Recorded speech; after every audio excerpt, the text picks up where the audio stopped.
Hey everybody, we're doing an emergency show. I'm supposed to be doing the intro, but I pressed the wrong button. Oh gosh, where the hell is it? Hold on, the show hasn't started yet. I'm doing the intro. I just pressed the wrong button.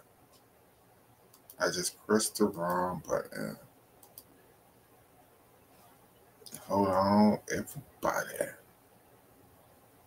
because I pressed the wrong button. Here's the right.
And welcome, ladies and gentlemen, to season 2 of the Loves Gymnastics podcast, brought to you by the Loves Gymnastics Network, brought to you by the creator of this, Michaela Loves Gymnastics,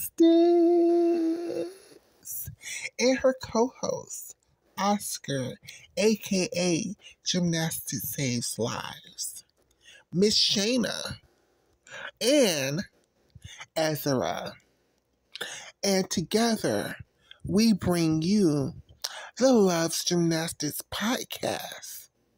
Season 2 begins now. Thank you, everybody, for your patience. We love and appreciate you. Don't forget to like, share, subscribe, tell a friend, bring more people into the community. It's NCAA 2025 time. Let's go, girls! And welcome, ladies and gentlemen, to another edition of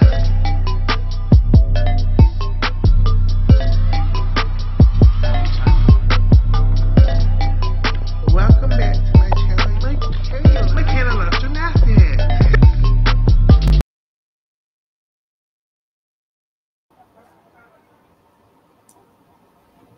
And welcome, everybody, to a special Hello, hello. late night episode of the show. Um, I hope everybody had a feel of NCAA gymnastics for tonight because my dumb ass, as soon as the first meet started with Michigan and Michigan State, my ass fell asleep and missed the whole damn thing. So I just woke up. Shayna was like, let's do a show. I'm like, okay, girl, but I slept through the whole thing. I didn't see anything. So everything that y'all will be discussing is a live reaction because I have no idea about nothing. That's why I wanted to do it because it's going to be a live reaction from you. And I just love when you have those instead of thinking Okay. of one. And then, you come back later on in the next show and be like, well, I'm going to change my mind or I'm sorry for this. No. Oh, I do it all the time, and I'm damn sure. Today was a lot. Today was a lot. And I feel like NCAA gymnastics, it felt like it today because, girl, it was a whole lot of. Okay, so break it down for the kids because again, like I said, I didn't see it, so I'm using you. You are in lead of this show. I'm just here reacting. So go ahead. Michigan State, my dark horse, of course, they looked great. They got a They looked absolutely 197.5 at this meet. correct. They did lovely. Um, Michigan, they're steady progressing. Um, they had like a high 196. Um, they have a good freshman on the Michigan State's team. I think her name is Amy Doyle. They should have used her vault to me, and she did exhibition 1.5, pretty good, and she has a clean bar set.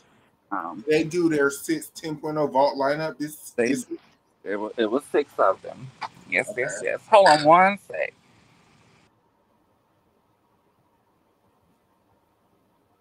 So what y'all saying is Nisha and Shayna is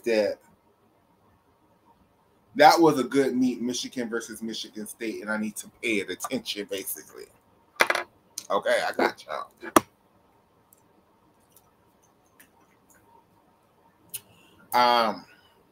Did Nisha, if you could answer this in the chat, did Nikki Smith compete? Because she's my favorite girl from Michigan State. So,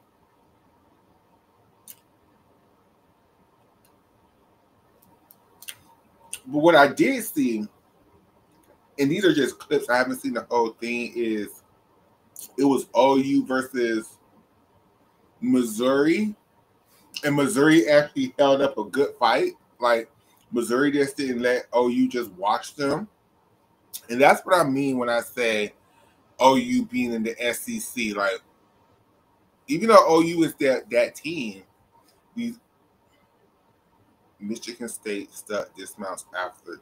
Okay, okay, Michigan State. I gotta see this competition now. Okay, okay, I gotta see. I gotta see this. I definitely gotta see this competition because I live for Nikki Smith.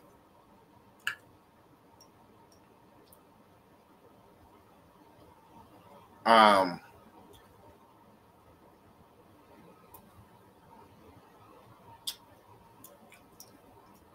I see Helen Fu got a 10. Is this the first 10 of the season? Oh no, Shayna got a phone call. Girl, I told you I haven't seen it. I don't have it. I don't have it in me to run the show. I didn't see anything, girl. I can't run this show.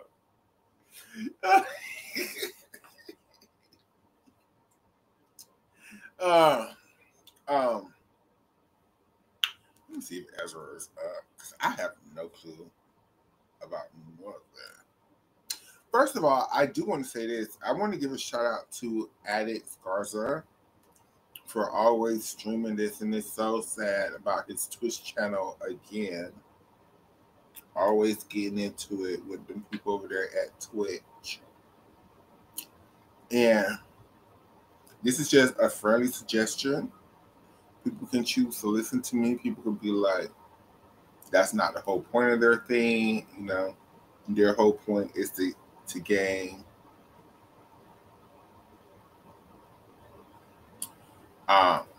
free access to the gymternet for gymnastics for people. But I really feel like at this point with addicts, I feel like he should create an OnlyFans for gymnastics or a Patreon for gymnastics. It's just really sad and disheartening that every week he go out of his way to make sure that we have access to all of the weekend's gymnastics. You know how I keep saying, I wish there was one legitimate place where we do have it. It's Addicts. Addicts has his Twitch account.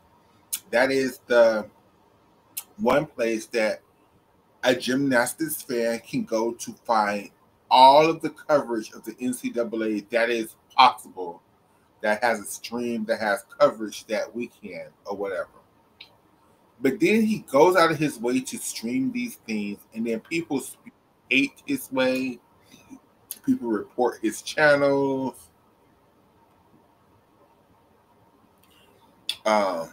The actual gymnastics federations don't feel appreciative of his streams, and take his stuff down. He just goes through a bloody lot just to be able to get these competitions to us as the fans. And it's just for me, it's just extremely, I feel really bad for him that every so often his Twitch account, his main account, always get banned or a copyright strike or something because one of y'all are reporting his damn channel to the NCAA. So now he gets into this never-ending cycle of now for the rest of the season, the NCAA is going to be looking for his streams and trying to take him down. Hello. And I'm here. I'm so sorry, Shayna. I'm back. I'm sorry. It's fine. I'm so sorry. But, yeah, it's a lot to unpack because I wanted to talk about that also about Addicts Twitch getting. What did they do? Did they shut it down, or is he temporarily banned, permanent ban? From my understanding, right now it's a temporary thing for a couple of weeks. But if he keeps on doing it, now the NCAA, you know, what are they banning for? Copyright, playing their well, copyright. Why doesn't he have like a disclaimer or something at the bottom of the video that still will get flagged? Yeah, I mean, he's not supposed to stream these things. Like, it's against the law. I mean, people have. I mean, I know it sounds real petty, but people legitimately have copyrighted things for these streams. Like people, there are organizations that make money from these things. Like even though it may not seem fair and free to us, these things are purposely planned out to be shown the way that they shown for advertisements and stuff like that. So it is completely against the law for him to stream these meets. And every year he goes through this where at first it'd be great, then somebody reports his streams just because they don't like him. And now he has to go through this. Oh, that's messy. That's real messy. My God, today. Oh, because he probably won't get any. They do Twitch because you get money from Twitch. I don't think he gets it from. Does he get money from Twitter? I don't know if his Twitter is monetized or whatever. I know his Twitch is. I think it's harder because Twitch is a streaming platform. Yeah. I mean, yeah, Twitch is, but not to the extent that Twitter is. Well, that sucks for him. He was doing great things for the people because he would show a lot. You know, I think some what you had had suggested in the group chat was a good thing as well. And I'm going to put it out there on the podcast. Addict, you should create an OnlyFans or Patreon for gymnastics. Charge people $5, $10 a month to have access to everything. I think people would pay for it. Maybe not at first, maybe not a lot, but the smaller your crowd is, the less chance you have of people reporting you. And hell, if people is actually paying for the streams, there's less likelihood of them to report it, because why would they report something that they're paying for? Right. Now you done put yourself in jeopardy because of whoever, to where you could possibly lose your page. You have to start over. Yeah, I just think it's such haters. It's like, and the thing is, for me, I just would not be going through all of this for people who actively hated me. Like, but that's me. That's just what I wanted to talk about real quick. I love you, Addis. Thank you for all that you do. Without you, half of the NCAA would not get watched until number one gym fan posted it on YouTube. And you're correct, sis. You are definitely correct. Well, and that's probably why we never got the Georgia meet on YouTube, because Addicts never streamed it. Yeah, because it was live, but it wasn't at one of those popular. I don't know who streamed it, but it wasn't like a Big Ten or SEC or Big 12 type of situation. So moving on to the big nuts. It was a lot of gymnastics tonight. The big Florida versus LSU rivalry meet was hard pounding. I'm not gonna lie, it was the most hard pounding meet. So far, recap that one for me, because I'm gonna watch that one. Oh my God, Michaela, you're gonna love it. It was back and forth. The second half of the meet is really where it went ham. Questionable judging to me on both sides. If you remember last year, a lot of people thought LSU, should have won the meet in Florida, but they gave away. People fail to realize that NCAA gymnastics, they have the human aspect of people judging. And yeah, it should not be like that. It's not like a basketball call.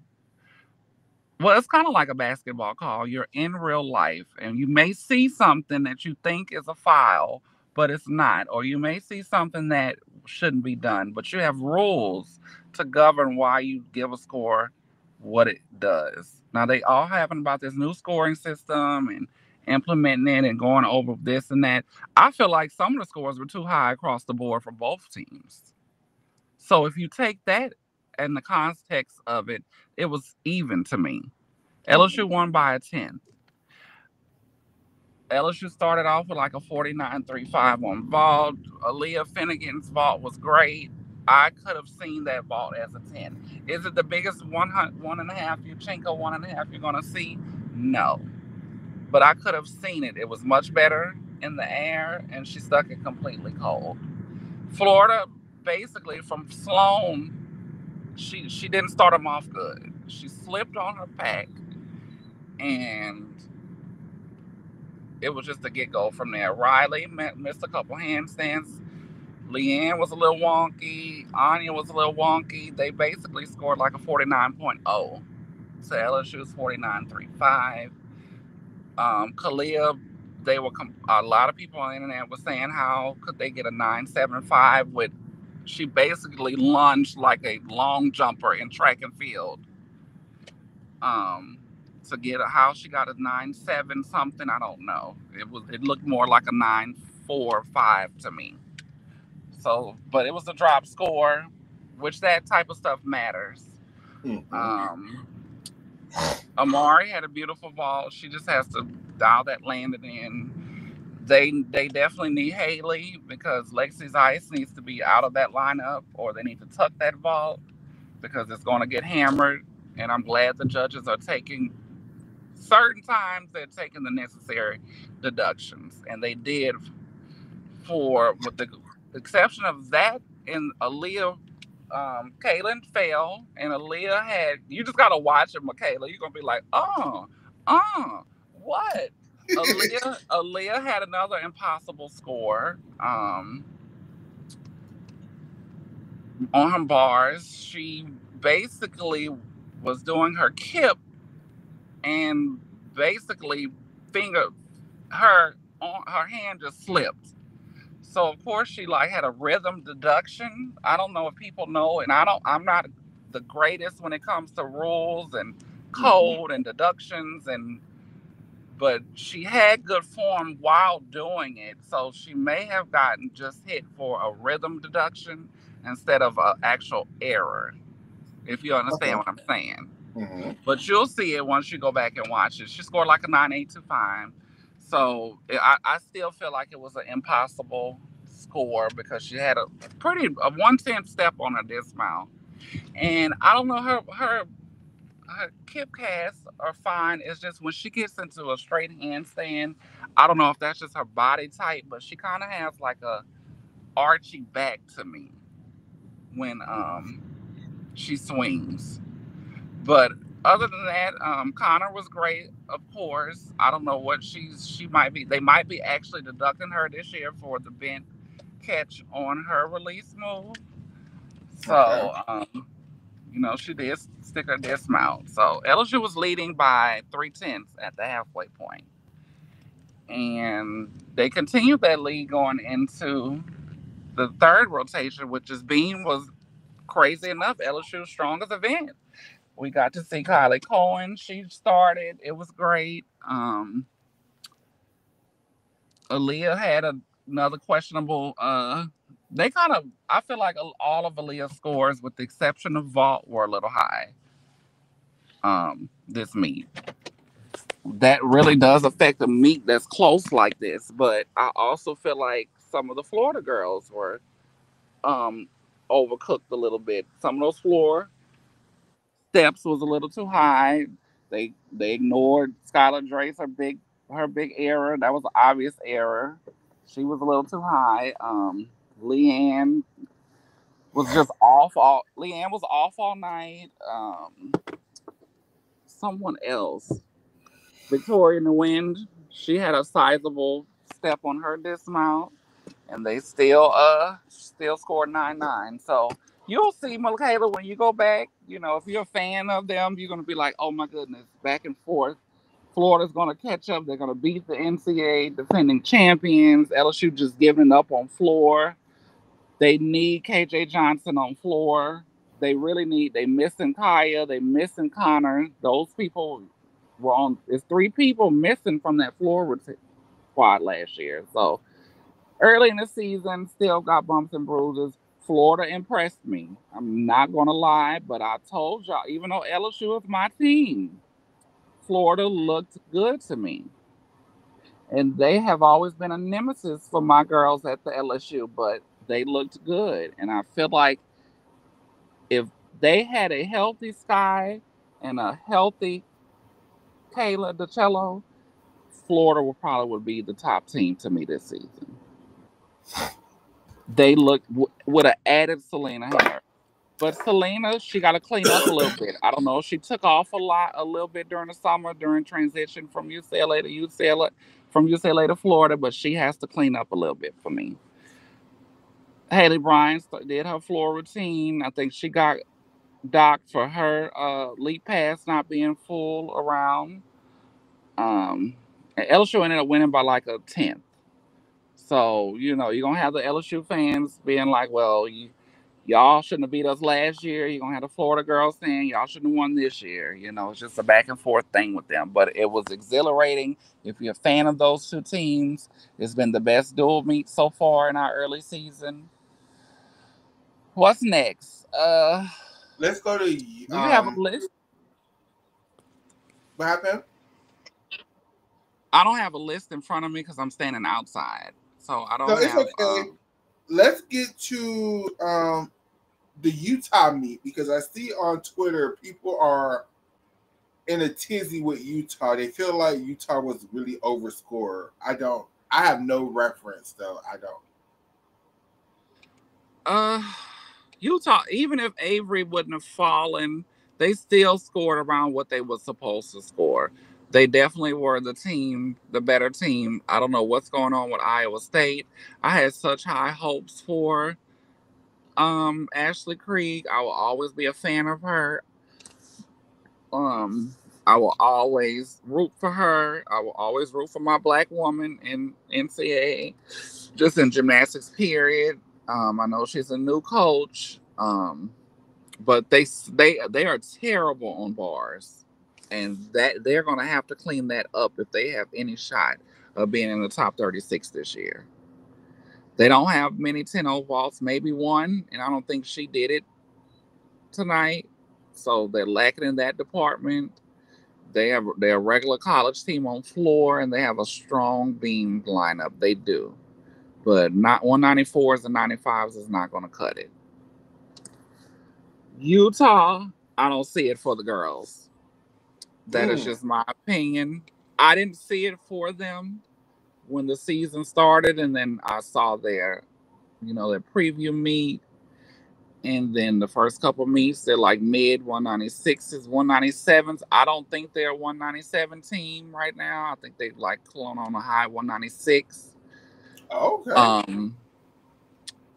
It's just that they got a lot of cleaning up to do. I don't want to pinpoint people, but I've never been impressed with their Olympian on that team from the United States of 2020. They best gymnast look like she is out for a while. I don't know, and I'm not a doctor, Michaela. And when you see it, if you see it, it was on Addict's Twitter. So I think you can go back and watch it. Yeah, It's right at the end of the meet, but she looked like she tweaked her ankle in a leap pass. Ooh. And she kept going, but I can't remember who it was. Was it Bart Connor? No, it was Kennedy. I don't know who the commentator was, but they literally said something in mid routine when she kind of messed up on the leap pass. Mm-hmm. Right before the final pass, it looked like she twisted and her foot went one way and her body went the other way. It looked terrible. It does not look like an Achilles. It looked like she has broken her foot.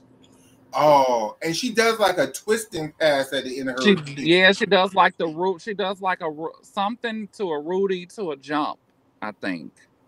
Ooh, Avery. And just listening to the Twitter people and people on the internet, I just had to pray for that girl. That was the number one recruit of 2025. She looked so happy being there at Utah. And regardless if you're a fan or not, that is still a young lady who has worked her butt off to get to that point. And to see that in her third meet as a college gymnast with all this hype about and prestige about her, it was sad. I didn't even want to look at the screen no more. I think Addicts blacked out his screen, so we couldn't watch it because I didn't have that meet. I know her parents were called to the back, of course. People look fit like they're showing Grace and McKenna laughing and talking, but you gotta understand, like, yeah, because this is something I want to say. I did see that tweet, and I want to say this. Now I know people aren't fans of Grace's gymnastics, right? I know they're not, but I will say this: What was she supposed to do? Was she supposed to sit up there and literally watch the girl be hurt? Like, that's what they're trained to do, you guys. When they see an injury, they're not supposed to look at the injury because it will affect them in their gymnastics. They're supposed to ignore the injury and then, deal with the injury after the competition happens. They're not supposed to People have opinions about a lot of things, and yes, you can get hurt in football. You can get hurt in basketball. You can hurt yourself. You can have a concussion. Gymnastics is dangerous. And for a teammate that you're close with to see go down like that, even if you didn't actually see it, but hearing the gasp of people, your other teammates who are emotional around you, they're physically upset and crying. Carly looked like she was pissed off, sad, hurt her damn self. And this girl still has to go do a floor routine and make sure she doesn't hurt herself and is in the right headspace. Well, I think So regardless of friend, who you like, who you root for, what you like. And the people who was saying that, like, Grace and the other girl was smiling during that girl's injury, like they were happy that she got hurt. I think y'all are some sick and evil people. Like, that's not what was going on. Grace was literally trying to convince her younger teammate not to pay attention to what was going on. She was trying to get her to focus on her actual gymnastics that she still had to do. Grace was trying to get that girl not to break her foot while she was doing her I think it was the opposite way. I think if it was right, it was McKenna Smith. I think she was talking to Grace because Grace still had to go. Okay. I'm so sorry. The opposite way, though. But still, that is literally what they're trained to do, is to not pay attention to the injuries. Like, yeah, you have to go do your job and make sure that's why it's called a team sport. Now, we can cry and be upset and kumbaya and pray afterwards, but I got to make sure I don't go out here and hurt myself getting on this floor doing really difficult things. So people just say whatever on the internet, and I understand we're in a world where people are so quick to be canceled, and everybody always talking about the DIE and inclusion and diversity, and at the end of the day, some things are just better left unsaid. And it was just so insensitive to make a remark or to have an opinion about something when you're just watching two young women on a floor trying to, stay in positive spirits about the situation at hand and what was still left, and the meet was not over. Prayers out to that young lady. I don't follow her. I would have loved for her to come to LSU, but she went to her home school. She looked like she loved it there and fit in. I don't want to speculate on anything, but she is going to be out for a while if bad as how it looked. And stuff like that, I know gymnasts have come back from a lot of things, but stuff like that could be career ending. Because the girl looked like she's going to have to learn how to walk again. Which is different. Bones are different from cartilage. ACL injury, it just takes long. It takes a while. You see people are coming back in 6 months, 7 months now. IA Connor, Sky, landing on Achilles that have been replaced. Those are tendons and Achilles. But your freaking ankle, a bone on you, that is totally different. Yeah, I definitely have to watch that one. So sorry, Utah. I don't know if you all have the talent to overcome this. Because y'all already had Avery on everything already in her freshman season, so I don't know if y'all have somebody to replace her. And regardless of how people feel and how they feel about certain gymnasts who, I don't know if some of those current gymnasts are still on there vouching. Whatever the behind the scenes stuff happened with Tom Farden and Carr Aker and current gymnasts and Miley O'Keefe and supported him in that program. That program has been through a lot. So we got to still understand that those are young adults navigating life as students, athletes, and people. And I didn't see it for them. And this may be the first year ever that Utah did not make it to nationals. Mm. So prayers to that young lady and her family and those teammates, and hopefully they can, Or I'm gonna say it like this because I've seen Utah do this before, or they could turn the fuck up. 'Cause yeah, Utah, they could do a LSU like LSU did in 2023. or they could turn up because Utah, they still have a team. They just all the Yeah. But players. see, when Kaya Johnson went down, they Mhm. had a Haley Bryant and a Leah Finnegan to keep going. They don't have that at Utah. They Nah. have a Grace McCallum, who is basically, to me, she does the all around, but she's a 9-9 basically on a high 9-9 on bars. Everything else is almost a 9-9, and I don't know what they done with her vault. I don't see anyone legit on that team who can score a 10. So they're going to have to test their depth. Just like they got a new coaching staff, they're going to have these new people in that lineup. They're going to have to use it and just scrape this season as we could at least try to at least make it to nationals. Try to get to the top 8. But with so much parity in the sport, I don't see it. I really don't. But hey, I don't wish nothing on them. I hope they can overcome it. And just prayers to Avery Neff because it's bad, Michaela. Okay. Let's move on to OU and Missouri. That's another one that people are hyped about. I didn't see that one either. But people are Yeah. saying that they're so impressed with Missouri because they just didn't let OU come in clear them. Like they actually put up a fight in that meet. It was close the first two rotations. My baby Hannah Horton, she went over on a handstand on her bars, but her bars she's basically one of the best. Her and Mara are the best bar workers on that team. Um, Missouri is hit or miss. Like they have spots where they do good. Joycelyn could have really had a 10.0 vault. I didn't see nothing wrong with it. It was big. It was beautiful. I got to go back and look at the pre-flight to see if she had any kind of separation, but her knees are straight in after flight and landing.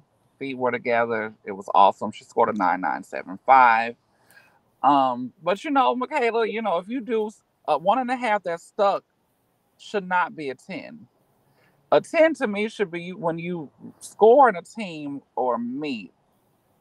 How do you decipher what's good, what's great, and what's perfect? Because mostly everyone is doing a 1.5. So just because you stick it, like Audrey Davis's vault was a little high to me. She looked like it was a little under rotated, almost stick, but not quite perfectly stuck with her leg separation that scored a 9925. So I don't know if score building is a thing because they've been saying that for years in college gymnastics, but she was overscored on that vault. For the most part, I always think OU is overscored. They have good gymnasts, don't get me wrong. They do clean gymnastics, but I see things that, with the exception of Audrey Davis and Jordan Bowers and sometimes Faith Torres, I think Lily Peterson or Pedersen, I don't know how she pronounced it. She has some form things that kind of get overlooked as well. The scoring was not like just terribly like too high. They didn't have a great vault rotation. Their bars was okay. Their beam had slight wobbles, so it's like a lot like the LSU meet. A lot of the people have obvious deductions that aren't getting taken. So, not mistakes, but not perfect things. Like Connor, she had an issue with she kind of wobbled. She broke rhythm on a dance connection, on a dance, just standing up doing choreo. Not even dance, it was just choreography. So how much of a deduction is that? Or should it be a deduction? So those type of things I need to go look in the rule book and see, because some of the OU girls had that. I'm not impressed with OU's floor. I think they were severely overscored on floor. Too high, in my opinion. I like Audra Davis. She's one of my Oh, I gotta favorites. share this because this is what I'm talking about with this particular person. Now, I'm not trying to. Oh gosh, when I do this, people think I'm trying to call them out. I'm not calling people out. I'm just responding to this one particular thing. You know what? Never mind. Never mind. It's on Twitter. I'll play it right here. This is what I'm saying when I'm saying people are carrying on with this. People are saying that Grace and this girl was up here laughing because Avery was getting carried off of the floor right here.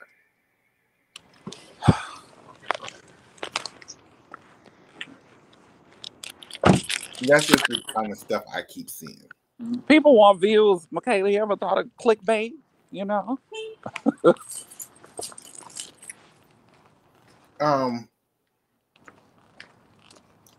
Let's talk about while we're on the OU Missouri meet. Mm-hmm. Is this the first 10 of the season from Helen? Ooh. Was deserved. It was deserved. Now I saw that routine and I'm like, oh, that's what I'm talking about with 10s. Like, if you're gonna give a routine a 10, when the viewer watched the routine, they should be like, oh, okay, yeah, that was perfect. Yeah, like that was a 10. Like, yeah. Like, and there's no question, like I don't see no debate on was it a 10, should it have, like that was a 10. Like, and we all can agree on that. That is when a routine should get a 10.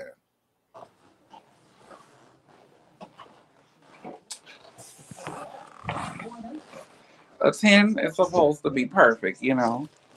And that routine someone I posted on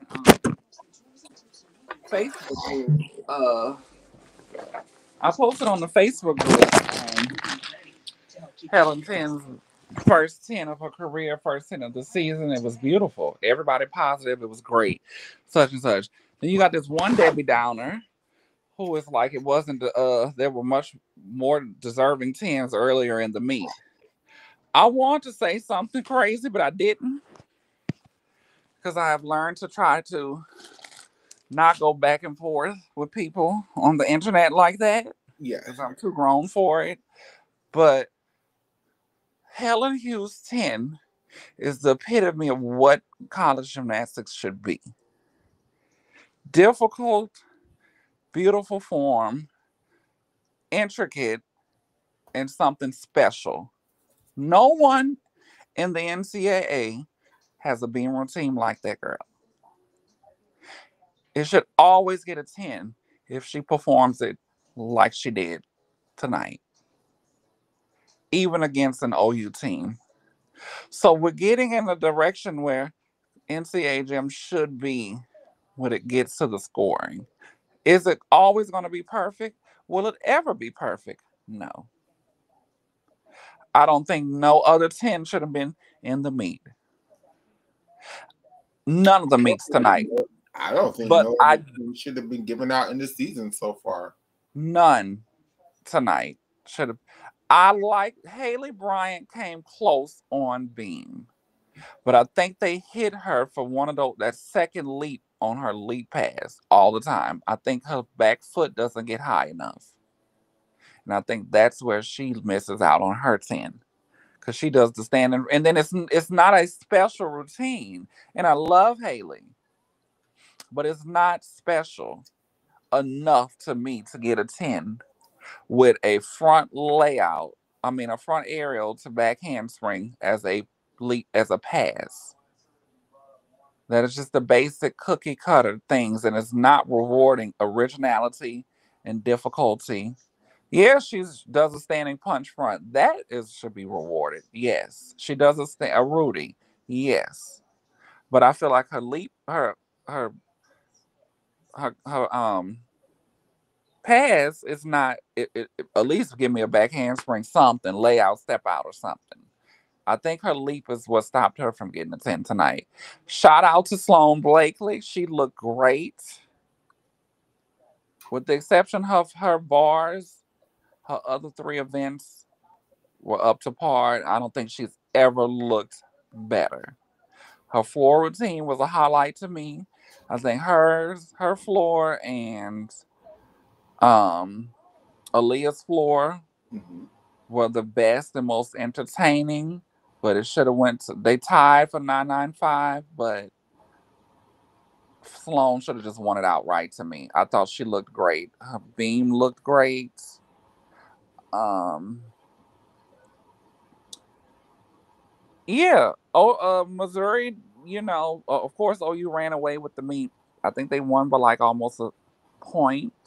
But the first rotation, two rotations, they were only down by like 3/10.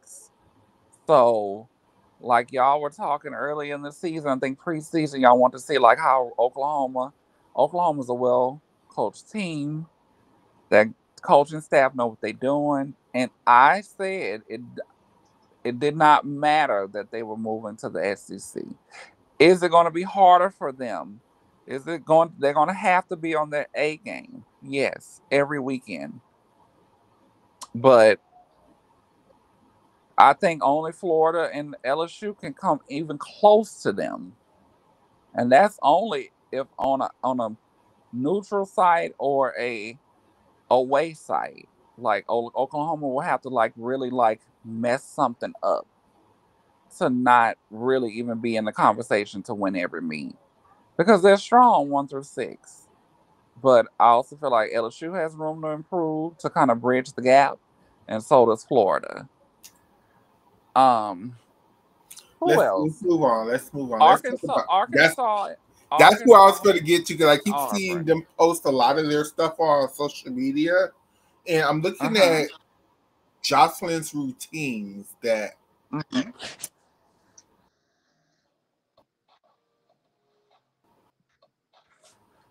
Ooh, Jocelyn. I don't. Jocelyn. It's just. I think they done picked wrong skills for her. I don't think they picked the right skills to show off the best of her gymnastics. If that makes any sense. And what events are you talking about? All events, every last one, every last I one. think the floor is probably the best thing that for her right now because she got the difficulty. As long as she She can does have long the as she can point difficulty it, on floor, but that double layout, yeah. her double layout is so bad. Like, She has the difficulty to be decent, on floor. I don't like the front full dismount from her. I wish she would have just did a double tuck. no, I wish she would just do a gainer off the side But her because twisting form is not. She already has form issues, so to add twisting to it, that's not going to help. but her, but her flipping form isn't much better either. And then they go with a front full. I don't know.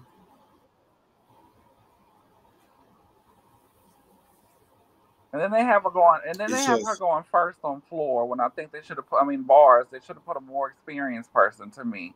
At the end of the day, she's still a freshman, and You got her going first in a meet on a way, a road meet.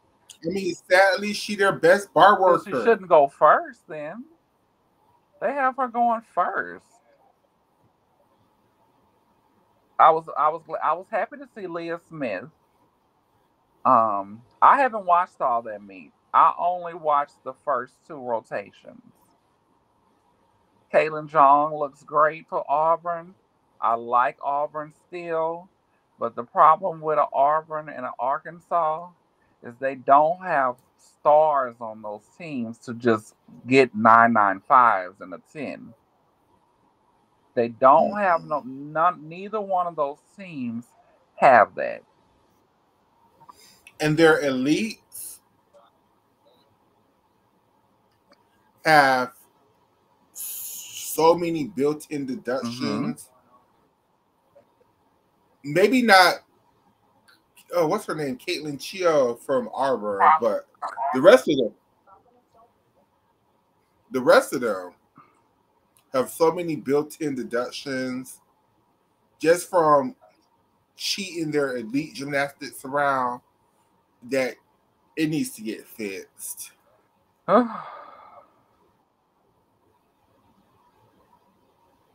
Uh, and another thing is, and I know people, always are critical of everybody, but Jordan, the head coach of Arkansas,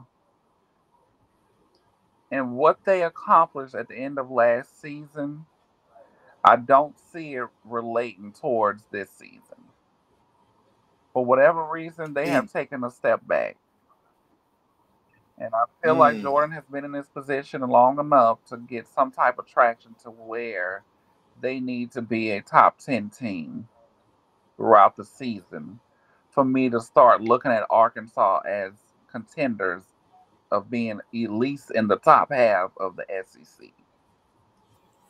do you think it is with Arkansas and Jordan that people don't go to Arkansas to do gymnastics? People go to Arkansas because they want to train with Jordan Weaver. Um, Like they're not going to Arkansas because they're like, I'm going to Arkansas to win the NCAA championships. No, they're going to Arkansas because they just want to be around Jordan Weaver.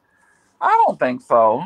I mean, I'm sure it probably was always a dream to compete in the NCAA, but I'm sure it doesn't help to have, a legacy of a popular coach and a former Olympian as a team. That is a big, get to want to go there as well. But you got to also think Arkansas is not a top four SEC team. They haven't been. They've made a couple Super Sixes under the old coaching staff, but when you look at somebody like not a Jocelyn, but some of those other girls on that team, if you put them on some other SEC teams, some of them might not have no competition time, Michaela. So it's not like A lot of them so. would not I have mean, no it's competition time. not like Arkansas is like the place to go. So you got to have something to go for. And hey, why not? Shit, I can compete 2 or 3 times, 2 or 3 events. You know, if I get to go with one of my idols, coach me, sign me up, and I can go for free. I feel like there was another big competition that happened. Did you see anything from Jade Carey this weekend? I see people are complaining that her No, I scores was watched it because I was finishing up Utah and then I was getting ready for stuff. Um, yeah, it was a lot of things but happening at the same time Oregon this week. so So late, and I watched MSU. I watched a little bit of Kentucky, and Kentucky looked good. oh, Kentucky, Kentucky! I thought Kentucky competed. Did Georgia compete tonight Georgia too? competed as well. Did you see I that? watched Georgia on uh vault and a little bit of their bars. And then I didn't watch anything else because then that's when LSU was coming on. And once LSU on, I don't want nothing else.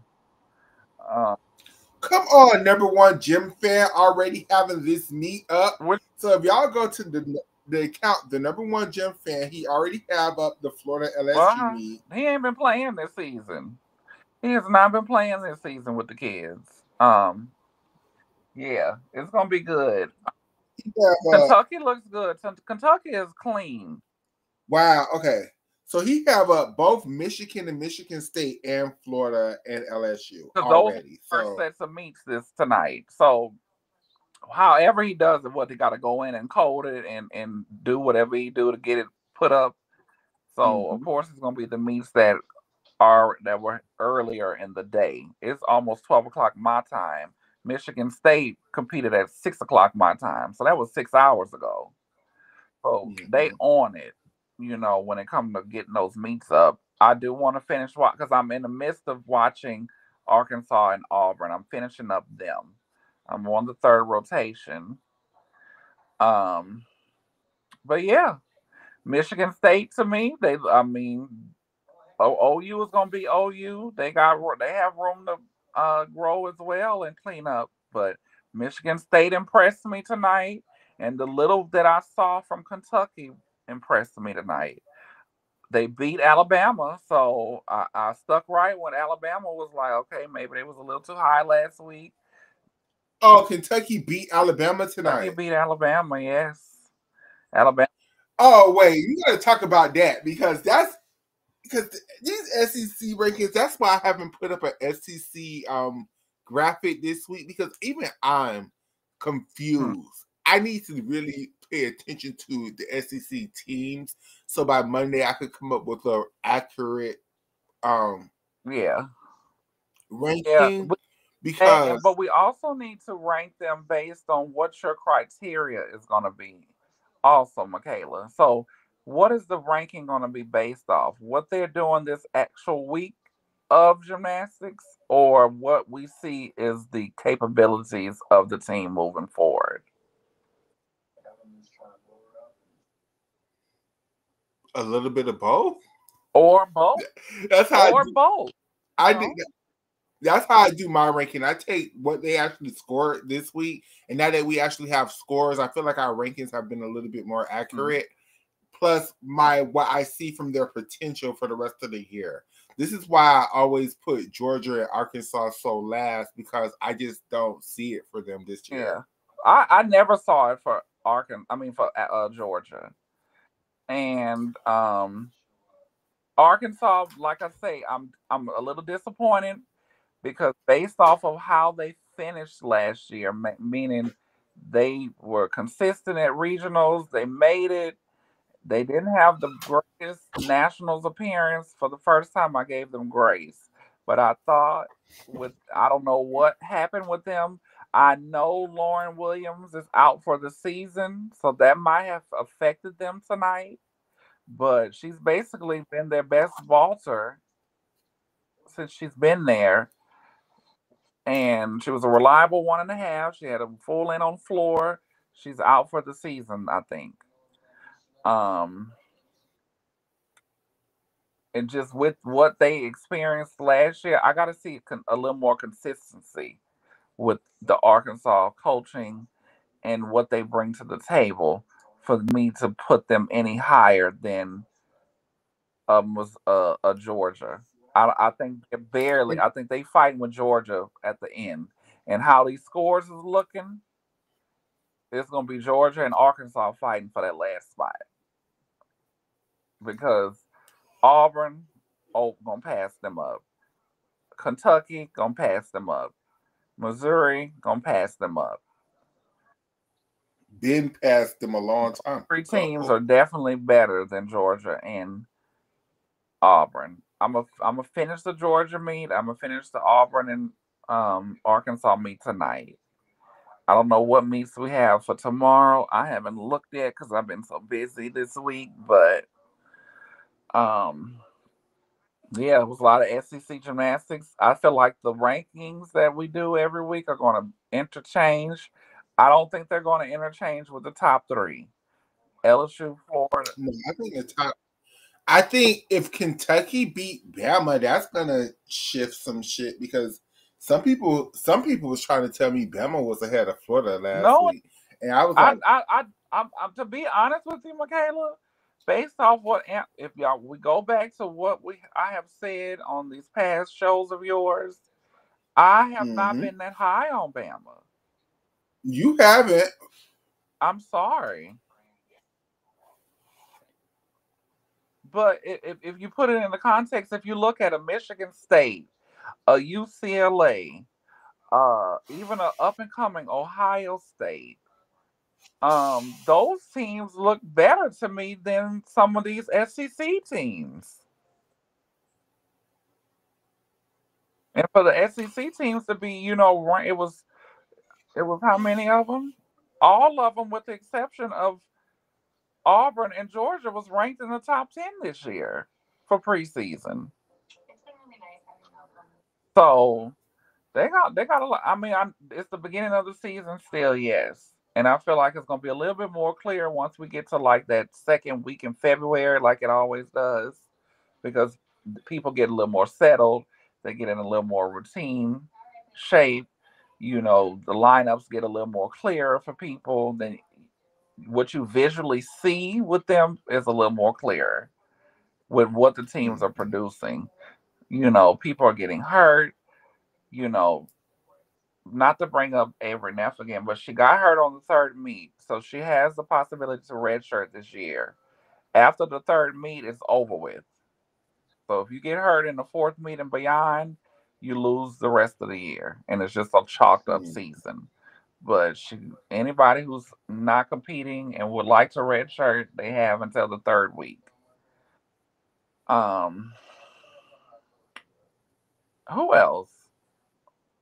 Were there any other interesting meets?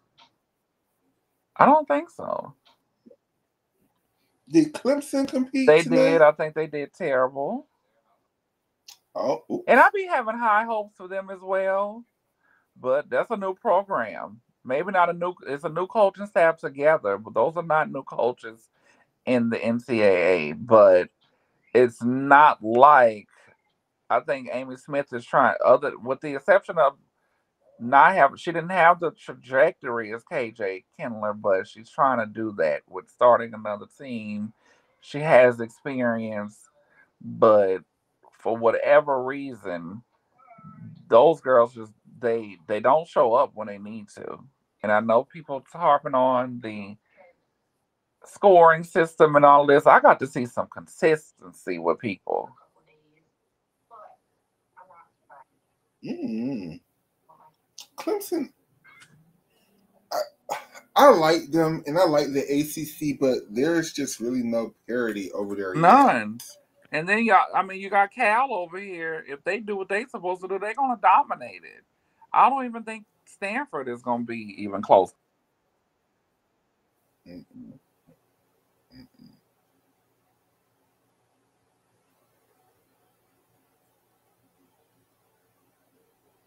Mm. I'm trying to think of. Oh,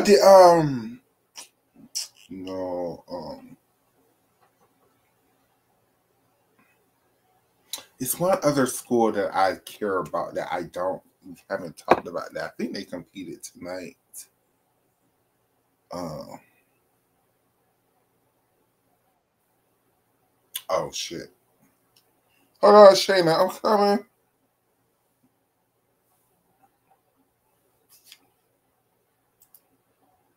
What happened? My bad. I don't know what happened. I know what I want to say. Um, Didn't you for your last I wanted to talk about this. Your last show that you did. And okay. you were talking about Clemson looking like they had it together to be a new program, and it looked like the HBCUs are just put together by tape and staples, kind of sort of Yeah, trajectory. And I wanted you to the go reason why I harp said on that more because I maybe wanted to kind of like explain maybe why or why not. the thing is with Clemson is they gave that program 3 years to put together a program. They gave them a whole year of development, Hmm. right? So then when they agreed to put the team together, then they gave them another whole year to put a team together. And then they gave them, once they put a team together, then they gave them a whole year of training before they started to compete. They gave that team a whole 3 years to put together a team. This is why Clemson has had, in my opinion, automatic success. Whereas with Fisk, they literally announced Fisk the very next season since Fisk was competing. Like them girls didn't even have a coaching facility. I mean, a training facility. Them girls didn't have leotards. Them girls didn't have nothing. They literally just like okay, Fish Gymnastics, your team compete. They did the same thing with Wilberforce this year. Like, I didn't even know Wilberforce had a fuck. I didn't even know who the fuck a Wilberforce was. But they're like, with everything, Michaela, you could just take out the gymnastics part of it, and I'm not comparing the gymnastics itself. I'm comparing the schools. And ain't nobody ever heard of no Fisk or no Wilberforce or no Talladega. Those are not Division One schools. Those are HBCUs. Clemson is a Division One school with the money and resources to be able to put together a gymnastics program. These HBCUs, and I'm not knocking the HBCUs because they have great education, but a lot of these HBCUs do not put enough into these athletic departments. And these athletic departments is what runs college sports, not just gymnastics, but sports in general for college. So when it looked like why the HBCU is this and which is that, because they have not put in the resources, the time, and the energy to make it successful, especially off the bat. Amy Smith, it was planned for her. Then people paid her big bucks to come to Clemson to start a program. But she has to, produce something. She has to get gymnasts that are at least on a level to compete in college. She's got to be able to get people in those stands. She has to have the proper, training facility to compete. Those HBCUs, Michaela, don't have that. So it's going to look just put together. As much just like I used to say about Dee Dee Bro and why LSU, never won this and never won that 30 years ago. Those athletic directors, it's not just the head coach, the assistant coach, the floor worker, and those people involved. It takes the whole program, meaning the athletic directors. You got to pay the trainers. You got to pay for the better doctors. You got to pay for the better equipment, the better gyms. You have to pay for those things. And if you are a school that does not have the money and resources to get that done, that's what it's going to look like. But see, sis, this is where I disagree. They do have the money and resources. They just choose not to allocate the money and resources properly. Look at Talladega. After their first year, they got a whole bunch of money for their gymnastics program. What did Talladega say? Oh, well, we got all this influx of money. Fuck you, gymnastics. We're gonna put it towards our football program. Correct. So we're gonna because obviously if believe me, Michaela, that's gonna be anywhere. If a football or a basketball program is suffering at a school, they're going to shut other sports down, the less popular sports. So if you're you got to think of yourself, Michaela, the athletic director at Fisk University, Talladega University, and my football program is struggling for whatever reason, and we got to cut somewhere. What we gonna cut? We're gonna cut the newest team. But if the money came from the gymnastics program, no, I'm not gonna. If the money came because of the gymnastics, I don't think it's fair because if the money came because of the gymnastics program, the money should go to the gymnastics program. If the money came because that's a big if. Football runs everything. And who says that the gymnastics team wasn't the only team that they cut? They may have cut other teams as well. That may be something to look into. Was it if at that university, was gymnastics the only sport that they cut? And if Talladega could have not, this is the other thing. Like I said, they had 3 years at Clemson. They'd be like, they announce these teams for these HBCUs and then compete them. Why not give them a couple of years to put together a team, to build the facilities, to do the right things? Like, why do they just announce these teams and then the next year they compete? That goes into planning. That goes back to planning. And who does that start with? That starts with a athletic director and people that don't know shit about gymnastics, especially And that's another part of it. Why do they start these okay, there's again, like, especially black I'm sure there are HBCU. I'm sure there are some HBCUs around the country that will absolutely 100% benefit from a gymnastics program. Some of these programs that they're just starting them Mhm. just to start them. And I'm not saying that they shouldn't start them, but it just makes no sense. Yeah, it doesn't, and it's sad. And I'm so happy to have HBCUs, but this is uncharted I, territory too, Michaela. it is. But within the last 2 or 3 years, and then you're getting coaches that are really not seasoned coaches to run a program. I mean, you got to look at it. Asia Sims new in the coaching. Now she's a head coach. They heard how much power she doesn't have the experience to delegate and to talk and to ask for things. Talladega may have brought money in, but it's wrong if they brought money in to survive and it wasn't used to keep that program, afloat. You got what's the one at Georgia, Corinne Tarver. And I'm not saying everybody has to have a background in that, but you got to know how to do things. You got to know how to get people in them stands. You got to know how to get the community. College gymnastics is very NIL heavy, and the community around you, the businesses around that support you, that support the schools, that support them. LSU football makes so much money for the state of Louisiana, and they Mm-hmm. put so much into it. And that is what Jay Clark brought to LSU, to why they can have 12 and 13,000 people in the stands.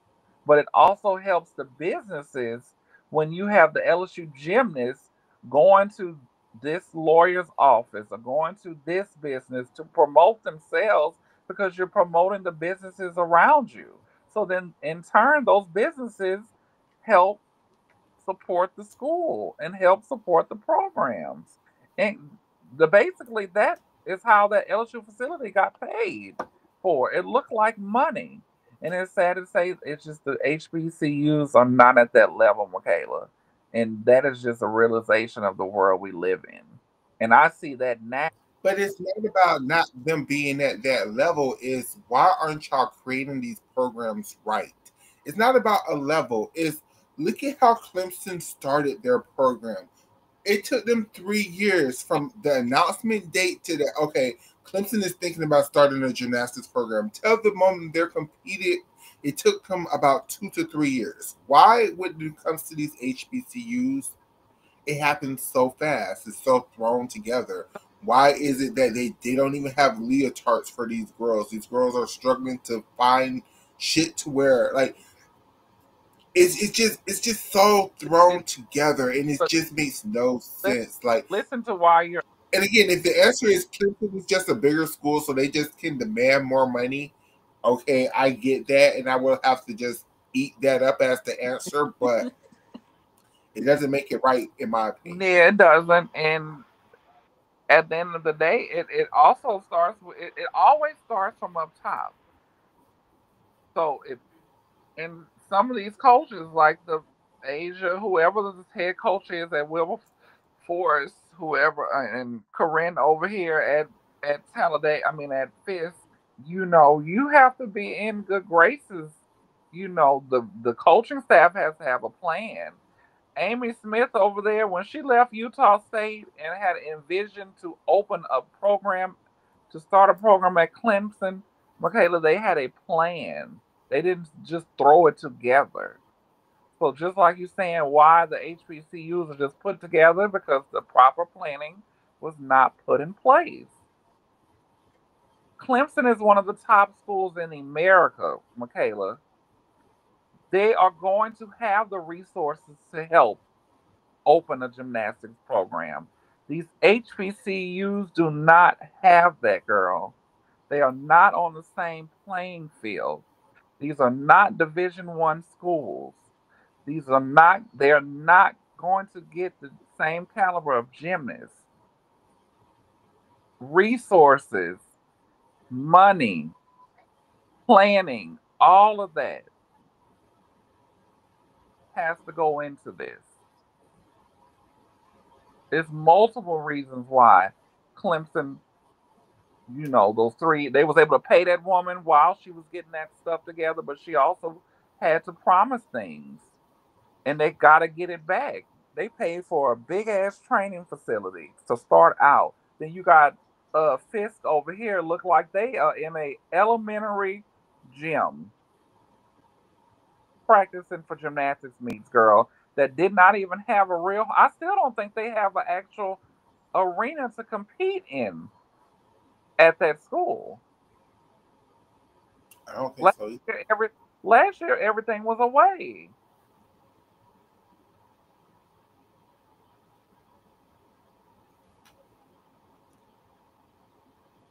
I understand your sentiments, sis, but you already know money. I don't want to. I don't want to up and just say it's a racial thing, but when you look at it, it's a HBCU, so that's going to be predominantly black. And if you're not at these high prestige schools around the country, a black institution of black excellence when it comes to academics, the sports part about it is on a totally different league. And I went to a HBCU in my same city, and now I'm going to LSU. And when I tell you, just their tuition is higher, but your refunds, your money you get back is higher. The campuses are nicer. They kept up more. Those people have the money and resources to put into that. And a lot of these HBCUs, for whatever reason, don't. And I don't know if that be inner city thing, inner trajectory things when it comes to the people that run these programs, that deal with the money, that deal with race is still a big issue for a lot of people. There's still a lot of black people that can't buy a house based off of just race.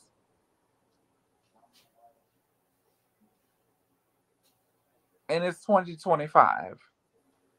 But what I'm saying is, support these teams, so especially the HBCUs.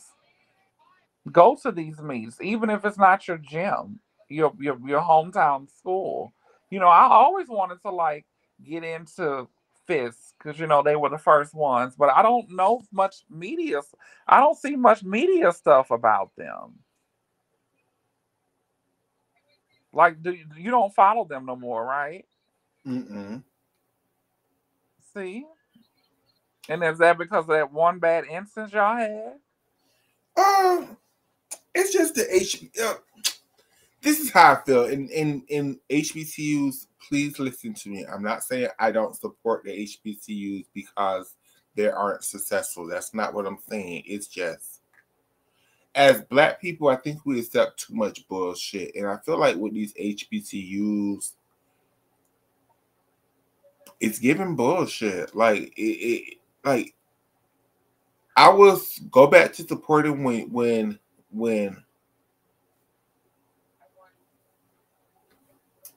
I feel like I don't want to support programs of black gymnasts just to say we have black gymnasts, and then I feel like the black gymnasts are being mistreated or Mm. aren't given the same opportunities as other people just because they chose to go to these HBCUs when they could go to other places. And it may not be an HBCU, but at least they're gonna feed your ass. At least you gonna have a training facility. At least you gonna have doctors. Yeah. Like it's hard for me to support the HBCUs because of what I just said, because I feel like they're too thrown together and they're not giving the girls the resources that other schools are. And yes, I support the HBCUs, but It's hard.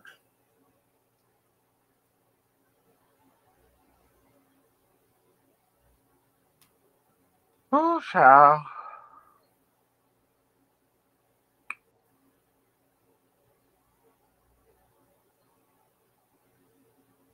Let me look up. The last meet I want to talk about is the. That was it. It was something else I wanted to talk about, but I just cannot remember. But I remember that. Oh my God! Oregon State scored a 197.6. Yeah, people were saying they was very, very highly overscored. Oh my God! I got to go. I hope I can go back and watch it. And San Jose State scored a 192. Come on now. Shout out to the Pac-12 network. I guess because Oregon State is the only school that they have over there now, they're like, fuck it, and they just post all the meets too. Jay Carey getting 9975s everywhere. Okay, the first three rotations don't seem out of the ordinary. 149.275 on vault, 49.35 on bars, 49.45 on beam, 49.525 on floor.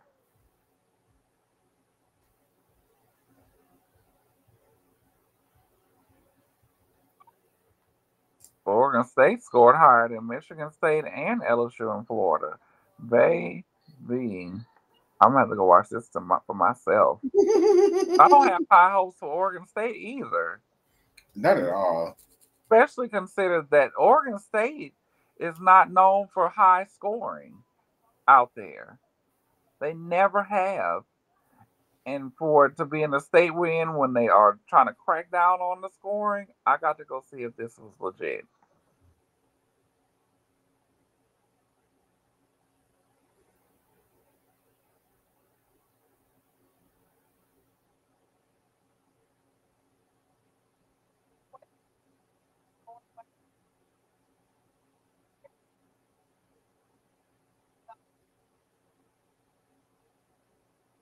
Jay got a 10 and a 9.9 on floor for a 9.95.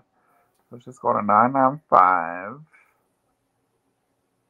two 9.975s, and a 9.9. Jay coming for that NCAA all around champ and all them awards this year. As she should. This is her senior season. Yeah, but you know, when you got I think I don't know with Haley with her missing so much of time. I don't know if she'll get any awards this year. She don't need them, but you got a Leanne Wong who is going to be in a contention for a lot of those awards. Um, Leanne is tired. I feel like they need to rest her a little more. That's going to be the key with her. I feel like you don't. You need a Leanne for LSU and Oklahoma meet, maybe a Alabama, but for the rest of the season, she needs to be used lightly, especially on the leg events. Florida's supposed to have too much to let that girl go on the all around every week. I don't know. That girl seemed to love to do every event. I noticed her senior year. All the time. She didn't compete at LSU damn near what? It's her third year there because she a fifth year, ain't she? Mm-hmm. Or is she just a fourth year? This is her fourth regular. Yeah, I don't think Leanne has a fifth season. I think this is just her senior year and she's done. Came in the same year with Grace, right? Grace and Jade. And Jordan, they just, unlike Jordan, when Jordan took her Olympic season off, they never did. They still competed. So yeah. This is why Jordan is a junior this year and they're seniors, because Jordan took a year off. They didn't. Yeah. I just feel like, especially she's been in elite basically the last 2 years too.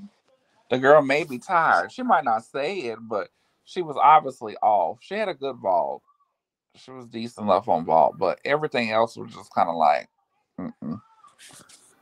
So that's something to worry about. The same with Oklahoma. Oklahoma's using those same 4 all-arounders, and it's not unheard of for people to go throughout. But I just feel like when you're in a point of trying to, create lineups and rest other people, have them getting like trying to get, hurt. The ones that are hurt trying to get healthy, the ones that are trying to do this and do that. No. Yeah, she been going so long, Nisha. It's like, get that girl a break. Like, I don't want to see her in a quad meet with Michigan State doing the all around when she obviously had an ankle issue at their preview meet. So it's like, is she hurt? Is she tired? Because people that don't normally mess up are messing up. She was off all night. Why is she? I mean, she's a decent vaulter, but why isn't the other girl involved? The black girl, Taylor Clark. I want to see her vault. Yeah, Leanne needs to rest, but for whatever reason, she just doesn't understand what rest is. And Florida can rest her. Now, Jade cannot rest at Oregon State. They would be in danger of even staying in the top 25. But I mean, shit, yes, Jade can, because I mean, at the end of the day, all Oregon State's hopes and goals is to send Jade to nationals. I mean, I don't think Oregon State really feel like they have a shot to make it to nationals. Do you? Well, that's a long tenured coaching staff over there. That husband and wife, they've won Pac-12s. They've made it to work to nationals several times when people have counted them out. So, regardless of what they have done the last several years, not just too long ago, they beat Florida out for a national spot. So it's not in the realm of Oregon State to think that they have a shot at being in nationals. I just thought they would have created a stronger team behind Jade, because if it wasn't for Jade with that program, I just feel like the last 4 years, Oregon State would just really be non-existent. Taylor Clark is going to be a star. She is. I'm impressed with her. I liked her vault. It was big and beautiful. What does she do, Nisha? Does she do a front pike half or does she do a soup full? I think she does the latter.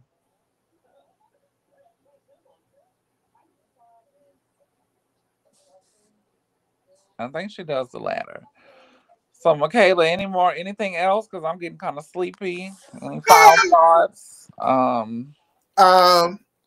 What are you about to do? I am off tonight, so I am kind of awake. I got to go to work tomorrow, though. So you got time to watch meets and catch up a little bit. That's basically what I'm gonna do.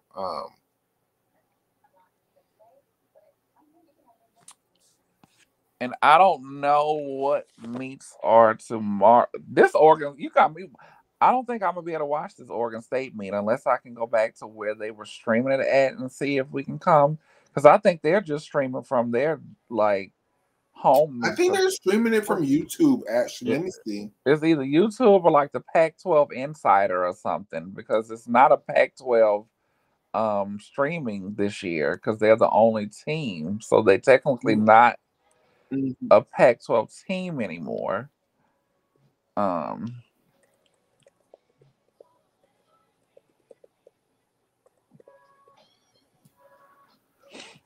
So see this one, and hopefully it'll be up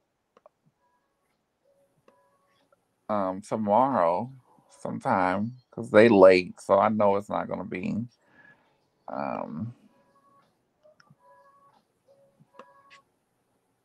Let me see what's happening tomorrow. I work tomorrow. Yeah, that's what I'm looking for. Tomorrow's Saturday. So we have Washington and Rutgers. Wait, somebody got on? Nebraska at Illinois.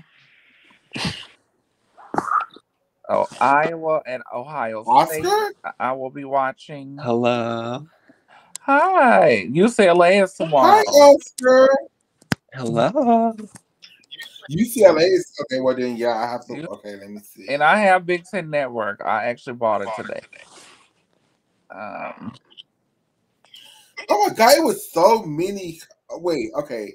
Just to highlight all of the gymnastics that happened tonight. That people. It was a lot, so people may not have seen none of it. Mhm. So the first thing that happened tonight was Ball State, Northern Illinois, Wanawa State, and Eastern Michigan.